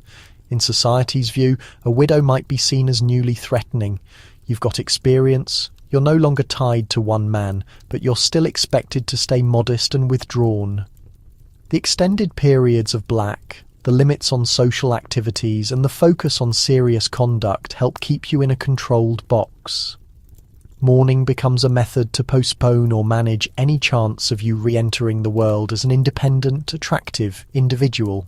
Some women embrace these guidelines with genuine belief, thinking that visible mourning respects the dead and supports the living. Others feel trapped by the demands. Scholars still debate whether strict mourning etiquette actually governs the actions of most regular Victorian families, or if it mainly shows up in middle and upper class circles that have the resources and leisure to enforce it seriously. Records from working class homes suggest many widows can't afford complete sets of mourning clothing and instead manage with one dark dress or added black trim. Poverty always edits the rules. You catch how often people study your expression. There's an invisible threshold on displayed emotion. You can't seem too happy, or gossip starts. Laughing openly at a gathering too quickly after a death can brand you as heartless or improper. But constant sobbing or theatrical outbursts are also criticised, particularly in public. You're expected to occupy this narrow strip of dignified sorrow. You dodge bright humour, energetic flirting, even genuine excitement about some new fashion illustration. Grief turns into a performance calibrated for quiet volume and slow rhythm. Hair, accessories and jewellery shift with the atmosphere. Jet jewellery, shiny black and often carved into beads or portraits, becomes fashionable as a mourning piece. You might wear a pin containing a strand of your husband's hair, braided or curled under glass, held against your chest. This practice creates an odd small business where hair gets carefully prepared and arranged into complex patterns to modern eyes. It can seem slightly creepy, but for you, it's a physical piece of someone gone. Wearing it is both emotional and socially acceptable, a clear sign that you carry remembrance with you constantly. White shows up in surprising contexts under certain conditions, especially for very young children or in some families influenced by European customs. White mourning garments represent purity and innocence. A kid might wear a basic white dress as a mark of loss, sometimes accented with black ribbons. Occasionally a widow picks white instead of black, making a bold statement. Some artists and authors discuss white mourning as a representation of spiritual optimism rather than darkness. It never becomes as widespread as black, but it lingers at the margins of style like a quiet protest, rejecting the heavy doom without abandoning honour. The business angle of mourning feels unavoidable. Store displays feature crepe veils and black gloves with the same enthusiasm they show wedding collections. There are even specialised mourning shops in big cities, locations where a woman can enter freshly bereaved and leave completely outfitted in sorrow, from hat to heels. It transforms grief into a shopping trip. You might stand there frozen with pain, while a clerk cheerfully talks about appropriate sleeve styles for your phase of sadness. The gap between internal emotion and external transaction is unsettling. Eventually, the etiquette permits you to go back to regular colours and pursuits. The instant you add a colourful ribbon to your hair or put on a dress with a design, you feel naked, like you've admitted to feeling recovered. Some folks welcome this indication of healing and gently congratulate you. Others give judgmental looks if they consider your shift too rushed. There are whispered tales about widows who cut their mourning short and quickly accept marriage offers. These women become warning stories at afternoon teas. Mourning is supposed to stretch for a proper duration, and everyone seems to hold a different opinion of what the duration should be. As you close the tiny buttons on a black sleeve, you understand how completely etiquette has invaded your connection with loss. You can't just be sad in your personal way and timeline. You have to wear particular fabrics, skip certain joys, write on bordered paper, and schedule your smiles like carefully distributed light. The regulations claim to respect love and memory, but they also lock you firmly into other people's judgments. Your clothing whispers as you shift, a constant signal that even your grief is something to be controlled, calculated, and showcased. You open your eyes to a room that smells like a seriously confused flower arrangement. There's a note of lavender, a trace of coal smoke, something dusty, and beneath everything the subtle hint of actual person. Sunlight sneaks past the curtains and you're facing a washstand that looks harmless enough. Porcelain bowl, pitcher of water, soap sitting on a small plate. Right here is your daily war zone with Victorian concepts of being clean. You tip water from the pitcher and it splashes into the bowl in a little cold cascade. There's no hot faucet to twist, no endless flow on command. In most houses, especially early in the 1800s, complete indoor plumbing is uncommon. Water has to get hauled upstairs by servants or unfortunate relatives. Warming it means starting fires and being patient. You're standing there doing calculations. How clean can you get with one pitcher that required 3 people and 20 minutes to arrange? The result is clean enough to meet standards, not clean enough to feel like a contemporary spa commercial. You begin with the basics: face, throat, behind your ears, hands, possibly arms. You work the soap in quick movements, trying not to spill too much on the ground. A complete body bath isn't a daily routine for most people here. For decent middle-class women, it might happen weekly or somewhat more frequently if you're fortunate and your household has good resources. For the extremely rich, who can afford extra staff and extra hot water, baths happen more regularly. Actual grime still exists, but etiquette emphasizes visible freshness. As long as your skin appears clear, your hair is styled and your clothes smell acceptable, you're succeeding at the game. Behind you, waiting in the space, sits the movable tub, a hip bath or metal bath that can get pulled out when a real soak is scheduled. It looks compact and somewhat clumsy, basically a large metal container that wishes it were fancy. Someone has to lug it in, fill it up and then haul it away once you're done. The whole operation turns one bath into a household production that nobody wants to repeat daily unless they're getting compensated. Scholars still debate whether typical Victorians actually bathe more frequently than stereotypes claim, or if the weekly wash really is standard for many. Letters and journals suggest both cleanliness enthusiasts and people who live comfortably in the zone of targeted wiping. Clothing helps you fake it. You've got layers of linen or cotton undergarments that sit between your actual skin and your outer gown. These can get washed more regularly than the heavier, pricier garments.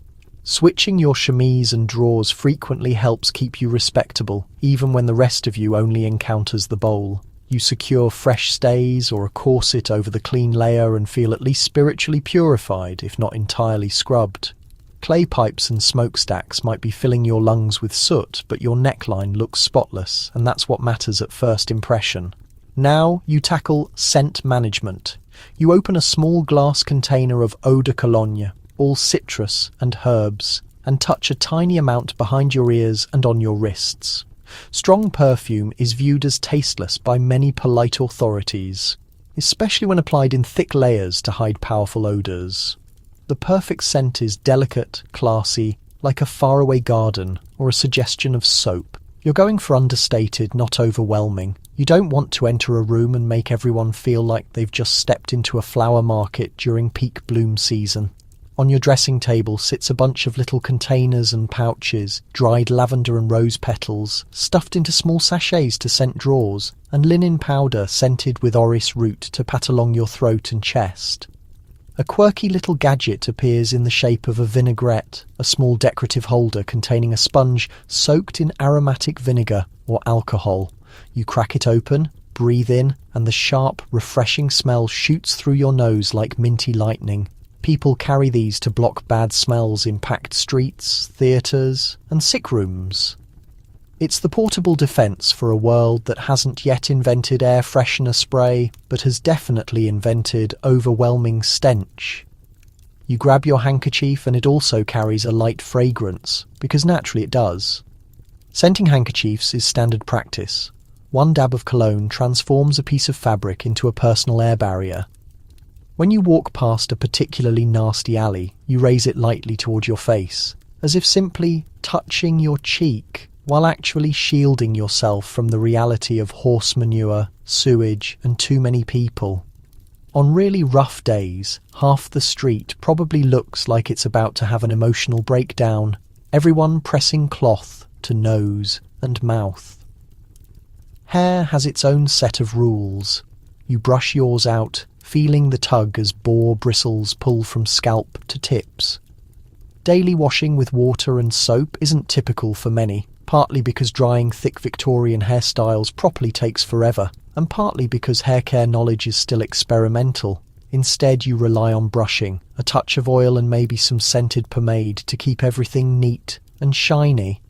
Advertisements promise miracle products that will make hair grow, gleam, and probably also fix your romantic problems.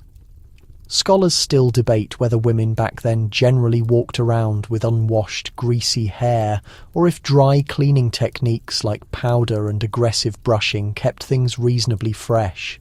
Surviving descriptions suggest a range from glossy and sweet-smelling to please keep your distance. You notice how much focus etiquette puts on not forcing your smell onto others. Strong body odour is viewed as crude and careless, but overly intense perfume is also attacked as cheap and fake. You're supposed to float in a narrow space of mild pleasantness. Laundry carries huge weight. Getting garments properly washed and dried in coal, smoky towns is an endless struggle, and for richer households, laundresses labour incredibly hard to maintain standards. Freshly cleaned linen, dried in open air and ironed, becomes part of your respectable image.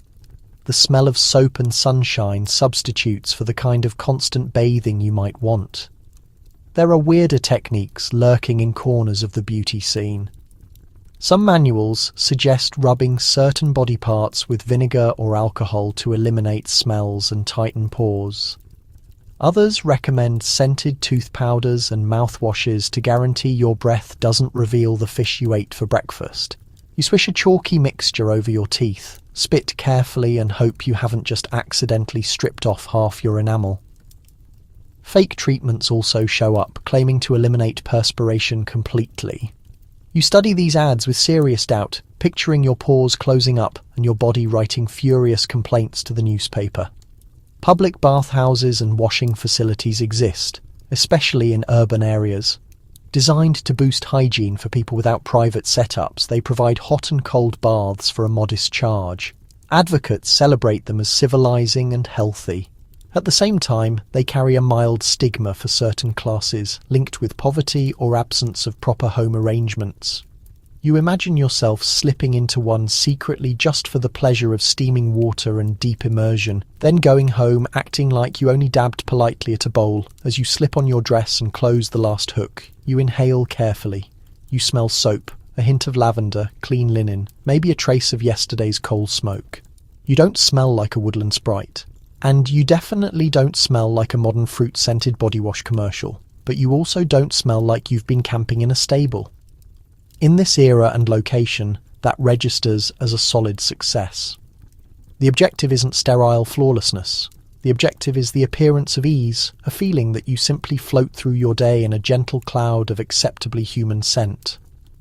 By the time you leave your room, every aspect of your routine, from the volume of water in the pitcher to the drops of cologne, has been influenced by silent regulations. You're clean enough, scented enough, and modest enough to move through parlours and dinner gatherings without anyone wrinkling their nose. The reality, obviously, is that the entire society smells like coal, horses, and people, with a generous overlay of violets. You smile slightly at the idea and adjust your gloves, bringing your carefully constructed cloud of respectability along. You're positioned on a smoky platform with your gloved hand gripping the handle of a small travel bag. The air tastes like coal dust and wet wool. Steam wraps around your ankles as if the entire station is gradually steaming. Men in dark jackets march past with efficient purpose, porters yell destinations, and somewhere a whistle screams high and piercing. You're about to board a railway car, and for a Victorian woman, that means entering public territory while carefully acting like you're not quite fully exposed to the public at all. The train arrives with a rattle of metal and a blast of smoke. The cars are wooden containers on wheels, split into small compartments. There's no long corridor to walk through, just a tight step up into each section. Doors line the side like a series of openings waiting to consume passengers. In England and much of Europe, the railway system expands rapidly through the 1800s, converting trips that once required days into journeys of hours. Travel becomes simpler, cheaper, and theoretically more accessible. Your universe has suddenly expanded. Unfortunately, the regulations that track you have also expanded. You don't just hop into any compartment available, you confirm you're not boarding alone into a space packed with strange men. Railway etiquette indicates that a respectable woman should travel with a companion whenever feasible, or at minimum select a compartment already holding other women or families. Some railway companies even offer ladies' compartments, sections reserved for women and kids, sometimes protected by stern warnings on the doors. You study the painted labels, trying to balance your need for security with your wish to avoid getting stuck next to a screaming child for 3 hours. Your chaperone climbs up first, skirts gathered, then extends you a gloved hand. You position your foot on the metal step, mindful of your dress hem. Boarding is an oddly fragile moment.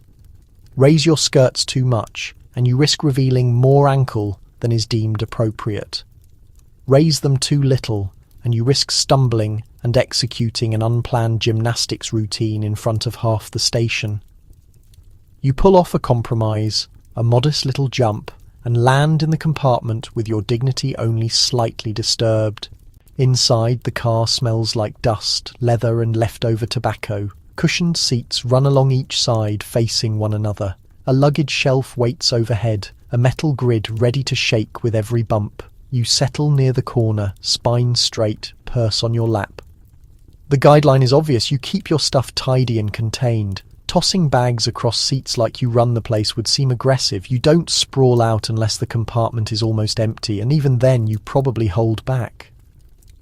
Claiming space is never your instinct. Opposite you, a gentleman lifts his newspaper slightly, building a paper barrier between your face and his attention. You value the screen. Unconnected men and women sharing closed quarters makes some Victorians seriously anxious. There are dramatic newspaper accounts about inappropriate behaviour and robberies, even assaults in railway compartments. Some are definitely exaggerated, others frighteningly accurate. Scholars still debate whether these reports capture common threats that women regularly encounter, or if they represent a smaller cluster of dramatic incidents used to spark public worry. Either way, you sense the burden of expectation. You sit calmly, watchful without appearing watchful, prepared to pull the emergency cord if something feels off. You arrange your cloak and skirt so no exposed arm or stocking shows between layers. A glimpse of petticoat might seem trivial in another era. Here it can trigger remarks or glances. You keep your boots positioned neatly, toes angled slightly inward. Resting your head against the window might wrinkle your bonnet. Leaning too far backward might be interpreted as lazy. Even while travelling, your body remains subject to etiquette, if not to an actual crowd. You are in motion, but you are still performing the same cautious self-discipline. You rehearse in drawing rooms. A porter walks past the window carrying metal foot warmers, little containers filled with hot water. For a modest charge you can rent one, and the prospect of warm toes is almost irresistible. You accept, placing the heater beneath your skirts with a polite smile. It feels like sneaking a tiny stove into your own private climate system. A peculiar side effect emerges later when the water cools and the heater becomes a cold chunk of metal right where you want comfort. Victorian innovation is eager, not always flawless. The train jerks into motion and scenery begins to slip past fields, chimneys, hedges, glimpses of rivers. Travel guides warn you not to press your face too near to the glass, both to avoid smudging and to avoid appearing uncultured. You are supposed to regard the view with quiet appreciation, not stare. You keep your hat positioned elegantly and occasionally comment on the landscape to your companion. Anything too animated, like yelling that you just spotted a cow at high speed, stays firmly inside your head. Conversation in the compartment follows cautious guidelines. You do not introduce yourself to strangers unless someone formally connects the gap. If you must speak to a man you do not know, you keep it short and impersonal about the route or the weather. If he attempts to become overly familiar, you respond coolly or not at all. Advice columns caution women not to engage in unnecessary conversation with unknown gentlemen on trains. The worry always is that friendliness might be mistaken as forwardness. So you sit, your mind active, your mouth resting behind a polite barrier of silence. There is another dimension to travel etiquette. You are not supposed to appear bored or sulky, even if the journey is lengthy and the seat grows uncomfortable. Ladies' magazines recommend bringing suitable occupations, embroidery, small knitting, perhaps a book considered appropriate for your age. And station reading keeps your eyes down and your expression calm. You are careful with your selection of book. Heavy political treatises or scandalous novels might draw disapproval. Poetry, travel guides, or morally approved fiction make better companions. You imagine hiding something more daring between the covers of a dull devotional text, enjoying secret rebellion while everyone assumes you are thinking holy thoughts. At larger stations, vendors walk the platform, selling newspapers, buns, fruit, and occasionally lurid pamphlets about railway distribution disasters. You watch one boy wave a stack of sensational booklets that promise thrilling tales of runaway trains and heroic engineers. The irony of selling fear of trains to people already on trains is not lost on you. Railway accidents do happen, some of them horrific, and there is a whole culture of anxiety surrounding new technology. You sip your tea from a carriage cup, feel the smooth rolling beneath you, and decide that if this metal beast is going to carry you, you may as well pretend to trust it. In some countries and on certain lines, special compartments exist where ladies can travel only with other women or in the company of railway officials. These are advertised as safe, respectable spaces, encouraging more female passengers to use the trains. The reality is uneven. Sometimes the ladies' compartments are genuinely more comfortable. Sometimes they are inconveniently located or sparsely used, making you feel isolated rather than protected. Historians still debate whether these arrangements significantly improve women's travel experiences, or mainly serve to reassure anxious relatives while changing little in practice. As the train rattles over points and the rhythm settles into your bones, you begin to feel a subtle shift. For all the rules and worries, there is something intoxicating about movement itself. Towns slip past without you needing permission from brothers, fathers, or husbands to use your own 2 feet for miles and miles. The machine does the walking for you, and while society tries very hard to wrap that freedom in layers of etiquette, a whisper of independence still reaches you through the window.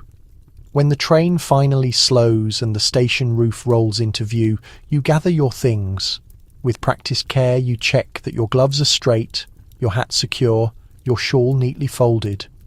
A gentleman offers to lift your bag from the rack, and you accept with a calm nod, knowing refusal might appear stubborn rather than strong. You step down onto the platform with controlled grace, as if the entire journey has been a small, polite dream. On the inside, you know better. You have just travelled at a speed your grandmother could hardly imagine, sitting in a wooden box full of strangers. Without once officially admitting that you are out in the world, on your own, you push open a door that is not supposed to slam and step into a hallway that feels strangely divided in two. One half smells of beeswax and potpourri, the other of soap, starch and boiled something. Carpets stop right before the narrow back corridor. Pictures on the wall's end, just where the paint grows shabby. You are still in the same house, but you have just crossed into the territory that very few guests ever see. This is servant space, and your behaviour here obeys a whole extra layer of etiquette. In the front rooms you glide like a guest in the back. You are a mistress or a daughter of the house, and your status is written into every bell pull and glance. Victorian Britain and much of Europe rely heavily on domestic service.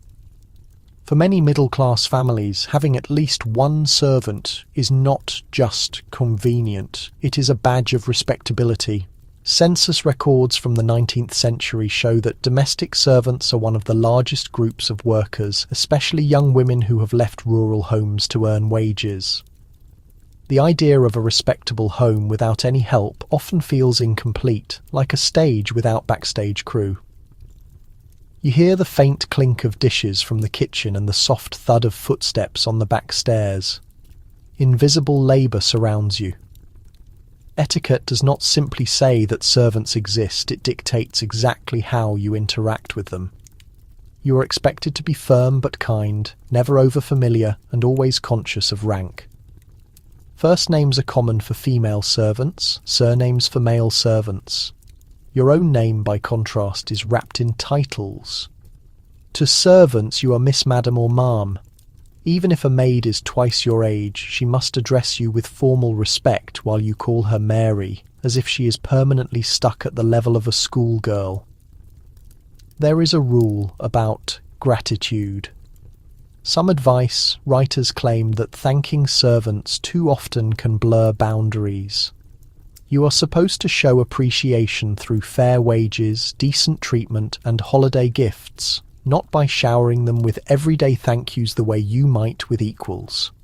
Other voices insist that courtesy costs nothing and should be universal.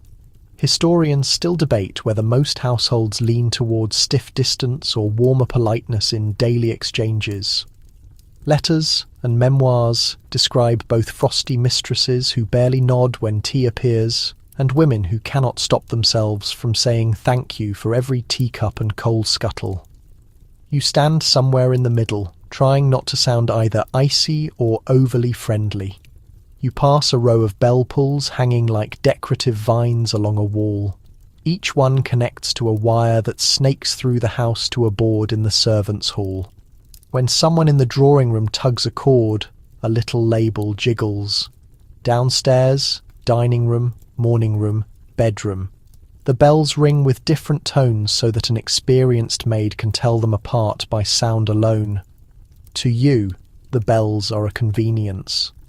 To the servants, they are a never-ending chorus of demands. There is something slightly absurd about summoning a human being with the same casual motion you use to open curtains. In the kitchen, the atmosphere is different.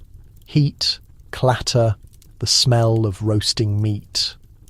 A cook stirs a pot with the authority of an admiral steering a ship. She might have more practical power than many of the genteel women upstairs, yet she sleeps in a cramped room and enters the parlour only when summoned. You step carefully around her domain. There is an etiquette here too. You do not rearrange her tools without permission. You do not scold her in front of the other servants unless you want silent rebellion in the form of slightly oversalted soup for the next week. Even the most status-conscious mistress learns that terrorizing the cook is a risky hobby. A peculiar detail catches your eye. On a shelf near the servants' table, a chipped mug decorated with a faded motto that reads something like "No work, no pudding." Household items aimed specifically at servants become a small side market, from cheap devotional books to moralizing prints. Some employers genuinely hope to uplift and educate their staff. Others enjoy reminding them of their place through decoration. You picture someone eating porridge from a bowl that politely tells them to behave, and you cannot decide whether to laugh or groan. The bedrooms used by servants sit under the roof or near the back, reached by narrower stairs that your guests will never climb. The ceilings slope, the windows are small, and the furniture is more functional than elegant. Yet these spaces hold secrets, jokes, friendships, and rivalries. Servants know everything. They see quarrels, hear late-night footsteps, notice who sneaks what book into bed. You are aware that your own reputation, carefully polished in public, depends partly on what these unseen observers think and repeat. Historians still debate whether servants mostly keep such knowledge discreetly to themselves or quietly spread it among neighbours, creating an unofficial information network that hums beneath respectable society. Your treatment of servants becomes a direct reflection of your character in the eyes of the world. People pay attention to how you speak to a maid who spills something or to a footman who is slow with a coat. A woman who snaps, insults, or humiliates staff is judged harshly, at least in polite theory. A woman who is too indulgent might be criticised for losing control of her household. You find yourself rehearsing phrases for mild rebukes and kind instructions the same way you rehearse small talk for drawing rooms. Managing a staff becomes another form of performance, part moral test, part management exam. Meals highlight the divide. You dine on polished silver upstairs while servants eat in the kitchen on plainer plates, often at different times. Some households allow leftovers from the family table to be eaten below, while others have strict menus for staff. A curious tradition exists in certain places where servants receive small gifts of leftover alcohol during holidays, a practice that can lead to cheerful celebrations or unfortunate hangovers. You imagine maids passing a bottle around after hours, laughing about the very people who supplied it, and the picture makes you smile. Despite the power imbalance, there are moments when the lines blur. A maid who has worked for a family for decades may become a trusted figure, privy to secrets, consulted in crises, soothing sick children. She might be referred to as almost one of the family, a phrase that sounds affectionate and yet never includes actual equality of money or freedom. If she tries to sit with you at the same table, social gravity yanks her back down the hierarchy. The door between affection and authority swings both ways and never fully opens. You are warned against idle chatter with staff. Telling jokes or confiding worries can be seen as undermining respect. Yet you live in the same building, often sharing long, quiet moments in hallways and bedrooms while dresses are fastened or fires are lit. Human nature insists on conversation. You might learn about a maid's family in the country, a footman's dreams of saving enough to emigrate, a cook's pride in a prize-winning recipe. The etiquette says you must not be friends. Reality, at least in some households, quietly negotiates small islands of warmth inside the official distance. At the same time, servants live with constant surveillance. Their rooms may be inspected, their letters intercepted, their free time limited by curfews. Some employers lock back doors at night with an eye more on keeping staff in than keeping thieves out. Rules about visits from sweethearts, especially male ones, are strict. Break them and you risk dismissal with a stained reference which can ruin chances of future employment. The home that presents itself to you as a haven of propriety doubles as a workspace with its own walls that are not entirely metaphorical. When you return to the front of the house, the carpet feels thicker under your shoes. The door you pass looks ordinary, yet you know it hides that entire world of bells, stairs, and quiet stories. Your relationship with the servants is not just a practical matter. It is a map of class, gender, and power traced across every room. You adjust your cuffs, aware that every time you ring for tea or request help with your laces, you draw a line between yourself and the people who make your daily comfort possible. The boundary is invisible, but you feel it as clearly as a hand on your shoulder, reminding you who is supposed to stand where. You stand in front of a long mirror while a dressmaker walks slow circles around you, pins clenched between her lips like tiny silver threads. Your skirts billow over a crinkly petticoat. Your bodice feels like it has opinions, and every seam seems to carry its own rule book. Getting dressed is not just about not being naked. It is about not accidentally committing a social crime with fabric. The dressmaker pats the back of your skirt where a bustle sits like a small upholstered hill. In the 1870s and 1880s, bustles become the thing.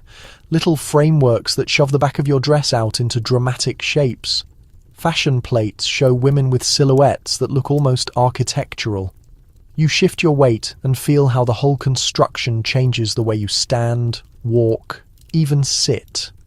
There is a correct way to lower yourself into a chair so that the bustle arranges itself instead of folding like a dying accordion. Nobody writes this down. You learn by watching who looks composed and who looks like they sat on a cushion that fought back. Colours have rules of their own. Light muslins and pale shades suit mornings and informal calls. Richer tones and heavier fabrics belong to evening. Wearing a glittering silk at breakfast would make you look ridiculous, like you got dressed in the dark at an opera house. At the same time, showing up to a grand dinner in something too simple can make people whisper that you do not understand your place. You learn that half of fashion etiquette is not about what looks good on you, but about what looks right at a specific hour, on a specific street, in front of specific people. There are dangerous details hidden in patterns. Plaids, stripes, and bold prints can be thrilling when you see them in a shop, then suddenly feel clownish when you step into a parlour full of solid colours.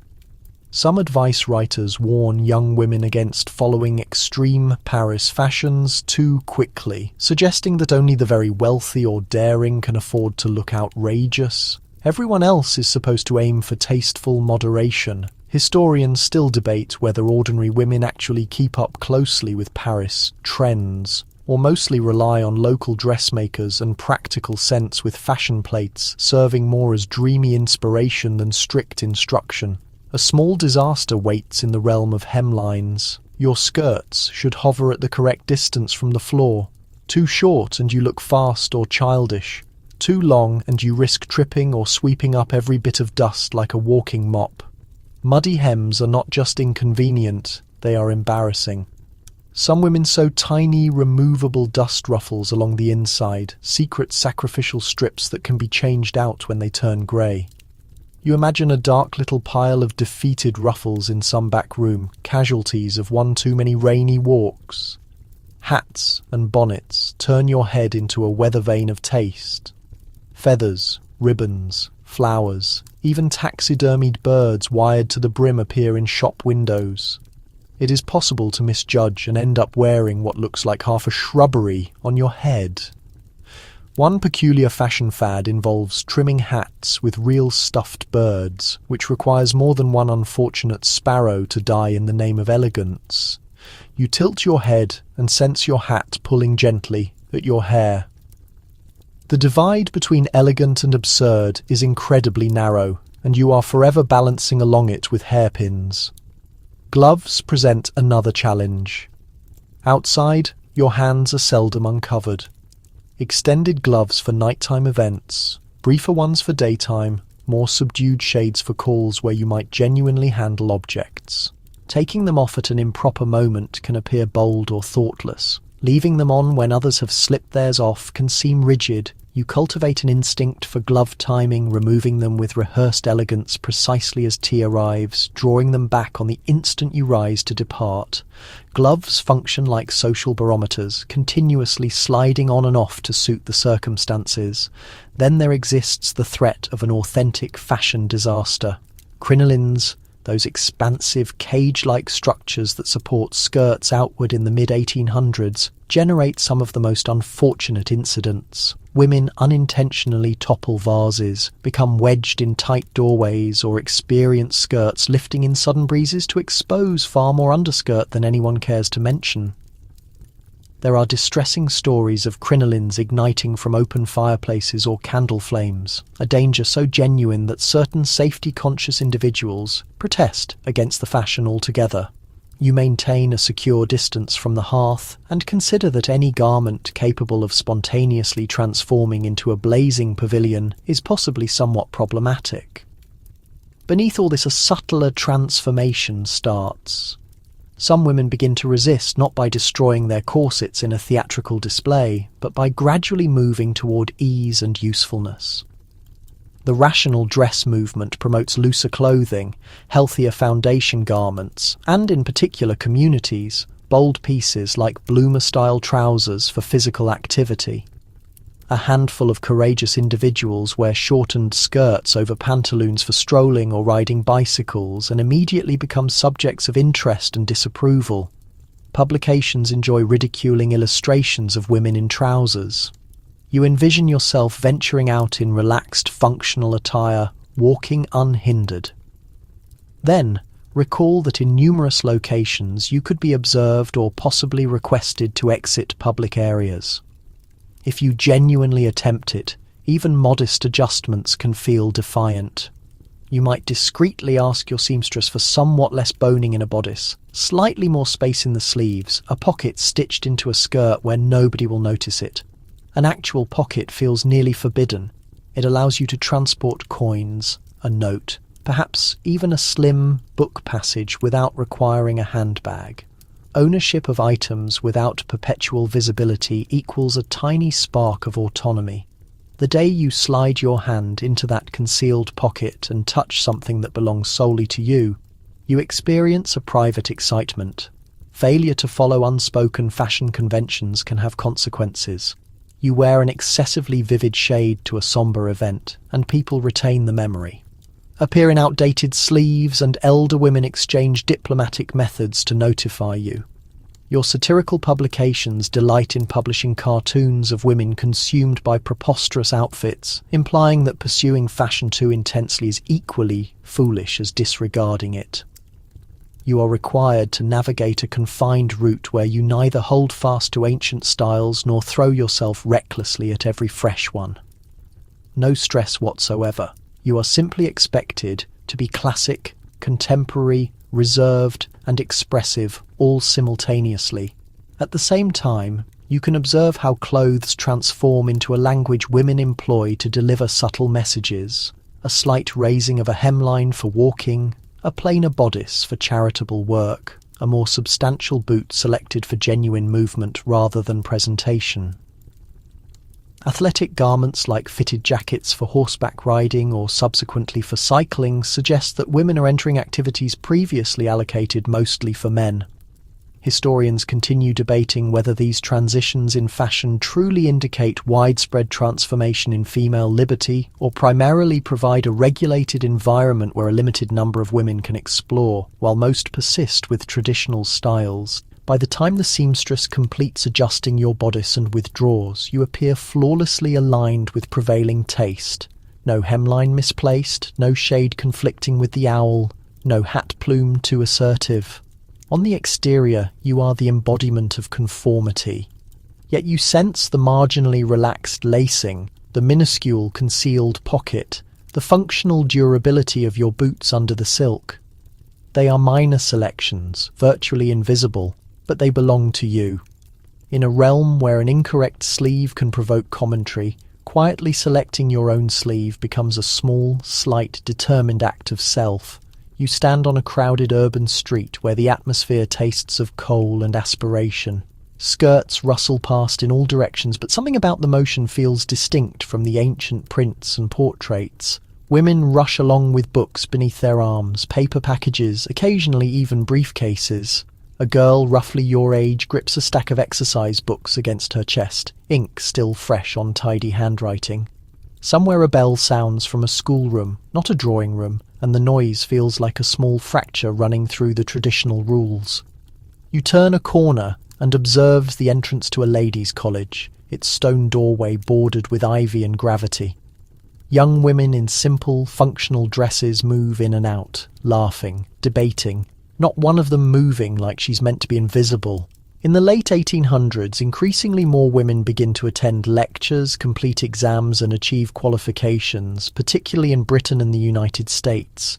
Some universities establish separate colleges for women, others permit them to occupy the same lecture halls as men. The notion that a woman might discuss Greek, mathematics or medicine with authority begins to penetrate public life and disturb the ancient etiquette that keeps her silent. Inside a lecture room, you claim a seat at a wooden desk carved with initials. A professor discusses history in a manner that does not conclude at kings and battles. He references factory workers, reform movements, and the conditions in congested cities. You write rapidly, hand aching, recognizing that education provides a new form of power, one that does not rely on a flawlessly held teacup. Historians continue debating whether higher education for women mostly advantages a relatively narrow group from particular classes, or whether it gradually transforms expectations for many more lives over time. Regardless, the sight of women with ink-stained fingers and exam papers is not something that accommodates easily into ancient etiquette books. When you return onto the street, you pass a shop window filled with typewriters. Sleek black machines with orderly rows of keys rest behind the glass, each one offering speed and readable letters. Offices begin to employ women as typists and clerks, commending their nimble fingers and patience. For the first time, substantial numbers of women work in commercial spaces that are not shops or domestic service. The office possesses its own form of etiquette, but it does not consistently match the parlour. You envision yourself seated at one of those machines, producing business letters instead of delicately scented notes, earning wages that arrive in your own name. A peculiar poster on a wall captures your attention. It advertises cycling for ladies, displaying a woman in a tailored jacket and moderately shorter skirt smiling as she pedals along a path. Bicycles become a phenomenon in the late 1800s, and some women embrace them enthusiastically. The new machines promise health, velocity, and the capacity to travel without a carriage or chaperone. Naturally, arguments ignite about safety, modesty, and suitable clothing. Some riders wear divided skirts or even bloomers, those contentious loose trousers that cause certain observers to grasp their monocles. You imagine the air on your face as you move under your own strength, while your ancient etiquette training attempts to hold on like a poorly fastened bonnet. Further along the street, a small crowd assembles around a speaker at a public meeting.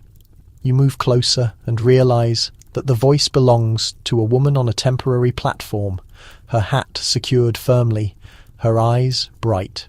She speaks about the right to vote, about laws that treat married women as legal shadows of their husbands, about wages and property. Suffrage societies form across Britain, Europe and America, organising petitions, marches and meetings. Some use polite lobbying, others later adopt more dramatic action. You listen to this speaker and hear none of the careful self-erasure expected in drawing rooms. Her sentences do not fade off into modest whispers. They land and remain. Leaflets circulate through the crowd, rough paper that carries powerful words. You accept one and read about petitions signed by thousands, debates in Parliament and local groups that conduct regular meetings. Historians continue debating whether early suffrage movements mainly reflect middle-class priorities or whether they succeed in including the concerns of working-class women as well. The movement is far from unified, and progress is irregular. Yet the fact that women are publicly demanding political transformation already pulls hard against the traditional etiquette that insists their sphere remains strictly domestic and decorative. Back on the quieter side streets, you notice other, smaller transitions that feel equally important. A woman operates a shop, her name painted confidently above the entrance. Another supervises a charitable society with an office and ledgers, treating the work like a profession rather than a pastime. A young governess walks briskly with a pile of textbooks under one arm, discussing science with the child beside her.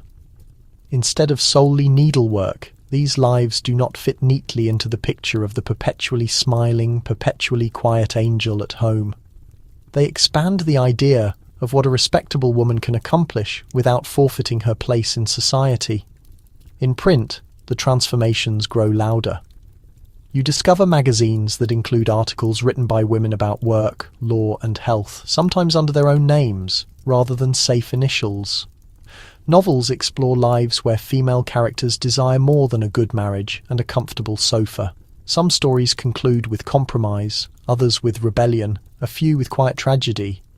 Readers debate in letters to editors, both praising and condemning these portrayals. The debate itself reveals a crack in the ancient surface.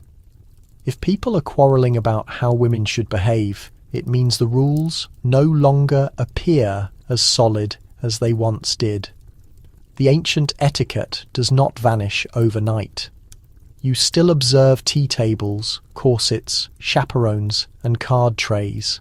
Many families grip tightly to them, insisting that good manners hold society together amid rapid industrial transformation. Some young women accept the rules with sincerity, others bend them where they can. The same woman who glides through a strict dinner may also operate a Bible study for factory girls, work unpaid but serious hours for a reform committee, or secretly compose articles for a newspaper. Transformation creeps in sideways, disguised as duty or charity, then quietly claims more territory. You stand at a crossroads in your imagination. On one path, the familiar rituals persist, polished and precise, each movement rehearsed. On the other, you observe classrooms, offices, bicycles, platforms, and voting booths beginning to open. The strangest etiquette rules still exist in many places, and some will persist far beyond this century. Yet cracks expand through the system wherever women read, learn, earn, and speak in ways that traditional manuals never considered. The pressure of the ancient expectations does not disappear, but it no longer has the field to itself. As you watch a young girl hurry past with a school satchel and ink on her fingers, you feel something shift inside your own posture. You still know how to sit, pour tea, and select the correct fork. You still understand the elaborate dance of silence and softness. Yet now you also perceive the possibility of leaning a little closer to the world, of letting your voice carry a bit farther, of using those same careful manners as instruments rather than chains. The rules have not collapsed, but they have started to loosen at the seams, and you are standing close enough to hear the threads beginning to pull. The sounds of the street soften in your mind, as if someone is slowly closing a window against the evening chill. The clatter of hooves, the hiss of steam, the murmur of distant voices all drift backward like actors leaving a stage, one by one. You picture the gaslights along the pavement turning dimmer, each little flame shrinking until they are no brighter than the glow of numbers on a modern alarm clock at your bedside. The heavy dresses and corsets blur at the edges, losing weight, turning into nothing more than gentle shapes that float for a moment, then fold away like paper. Calling cards, fans, gloves, and little forks shrink down until they are the size of dust particles, spinning lazily in a shaft of late-night light in your room. All those strange rules that once felt so sharp and demanding soften into distant curiosities, ancient stories stored safely on a shelf. You stay here, breathing a little slower, letting your shoulders drop. The women you have encountered in this journey step back into the shadows, not gone, just resting. They take their teacups, their letter paper, their black veils and their hidden pockets with them, like actors carrying props off stage. What remains with you is only a quiet respect for how much they managed with so little freedom, and a calm relief that you do not have to balance a book on your head just to pour a drink. The room around you now is simple. Maybe there is only the soft glow of a screen, the whisper of a fan, the familiar curve of your own blanket. Your hands are empty. No gloves, no calling cards, no etiquette to perform. You are allowed to take up space, to breathe deeply, to yawn without worrying who hears it. Each slow breath in feels a little cooler. Each breath out feels a little heavier, as if the day itself is sighing along with you. Let your thoughts meander like a quiet stroll rather than a disciplined Victorian walk. If any of those ancient rules try to follow, imagine them tripping gently over their own long skirts and drifting away into the dark. You are safe, you are here, and the only rule that matters now is that you get to rest. The story can fold itself up for the night while you let your eyes grow heavy and your mind grow soft around the edges.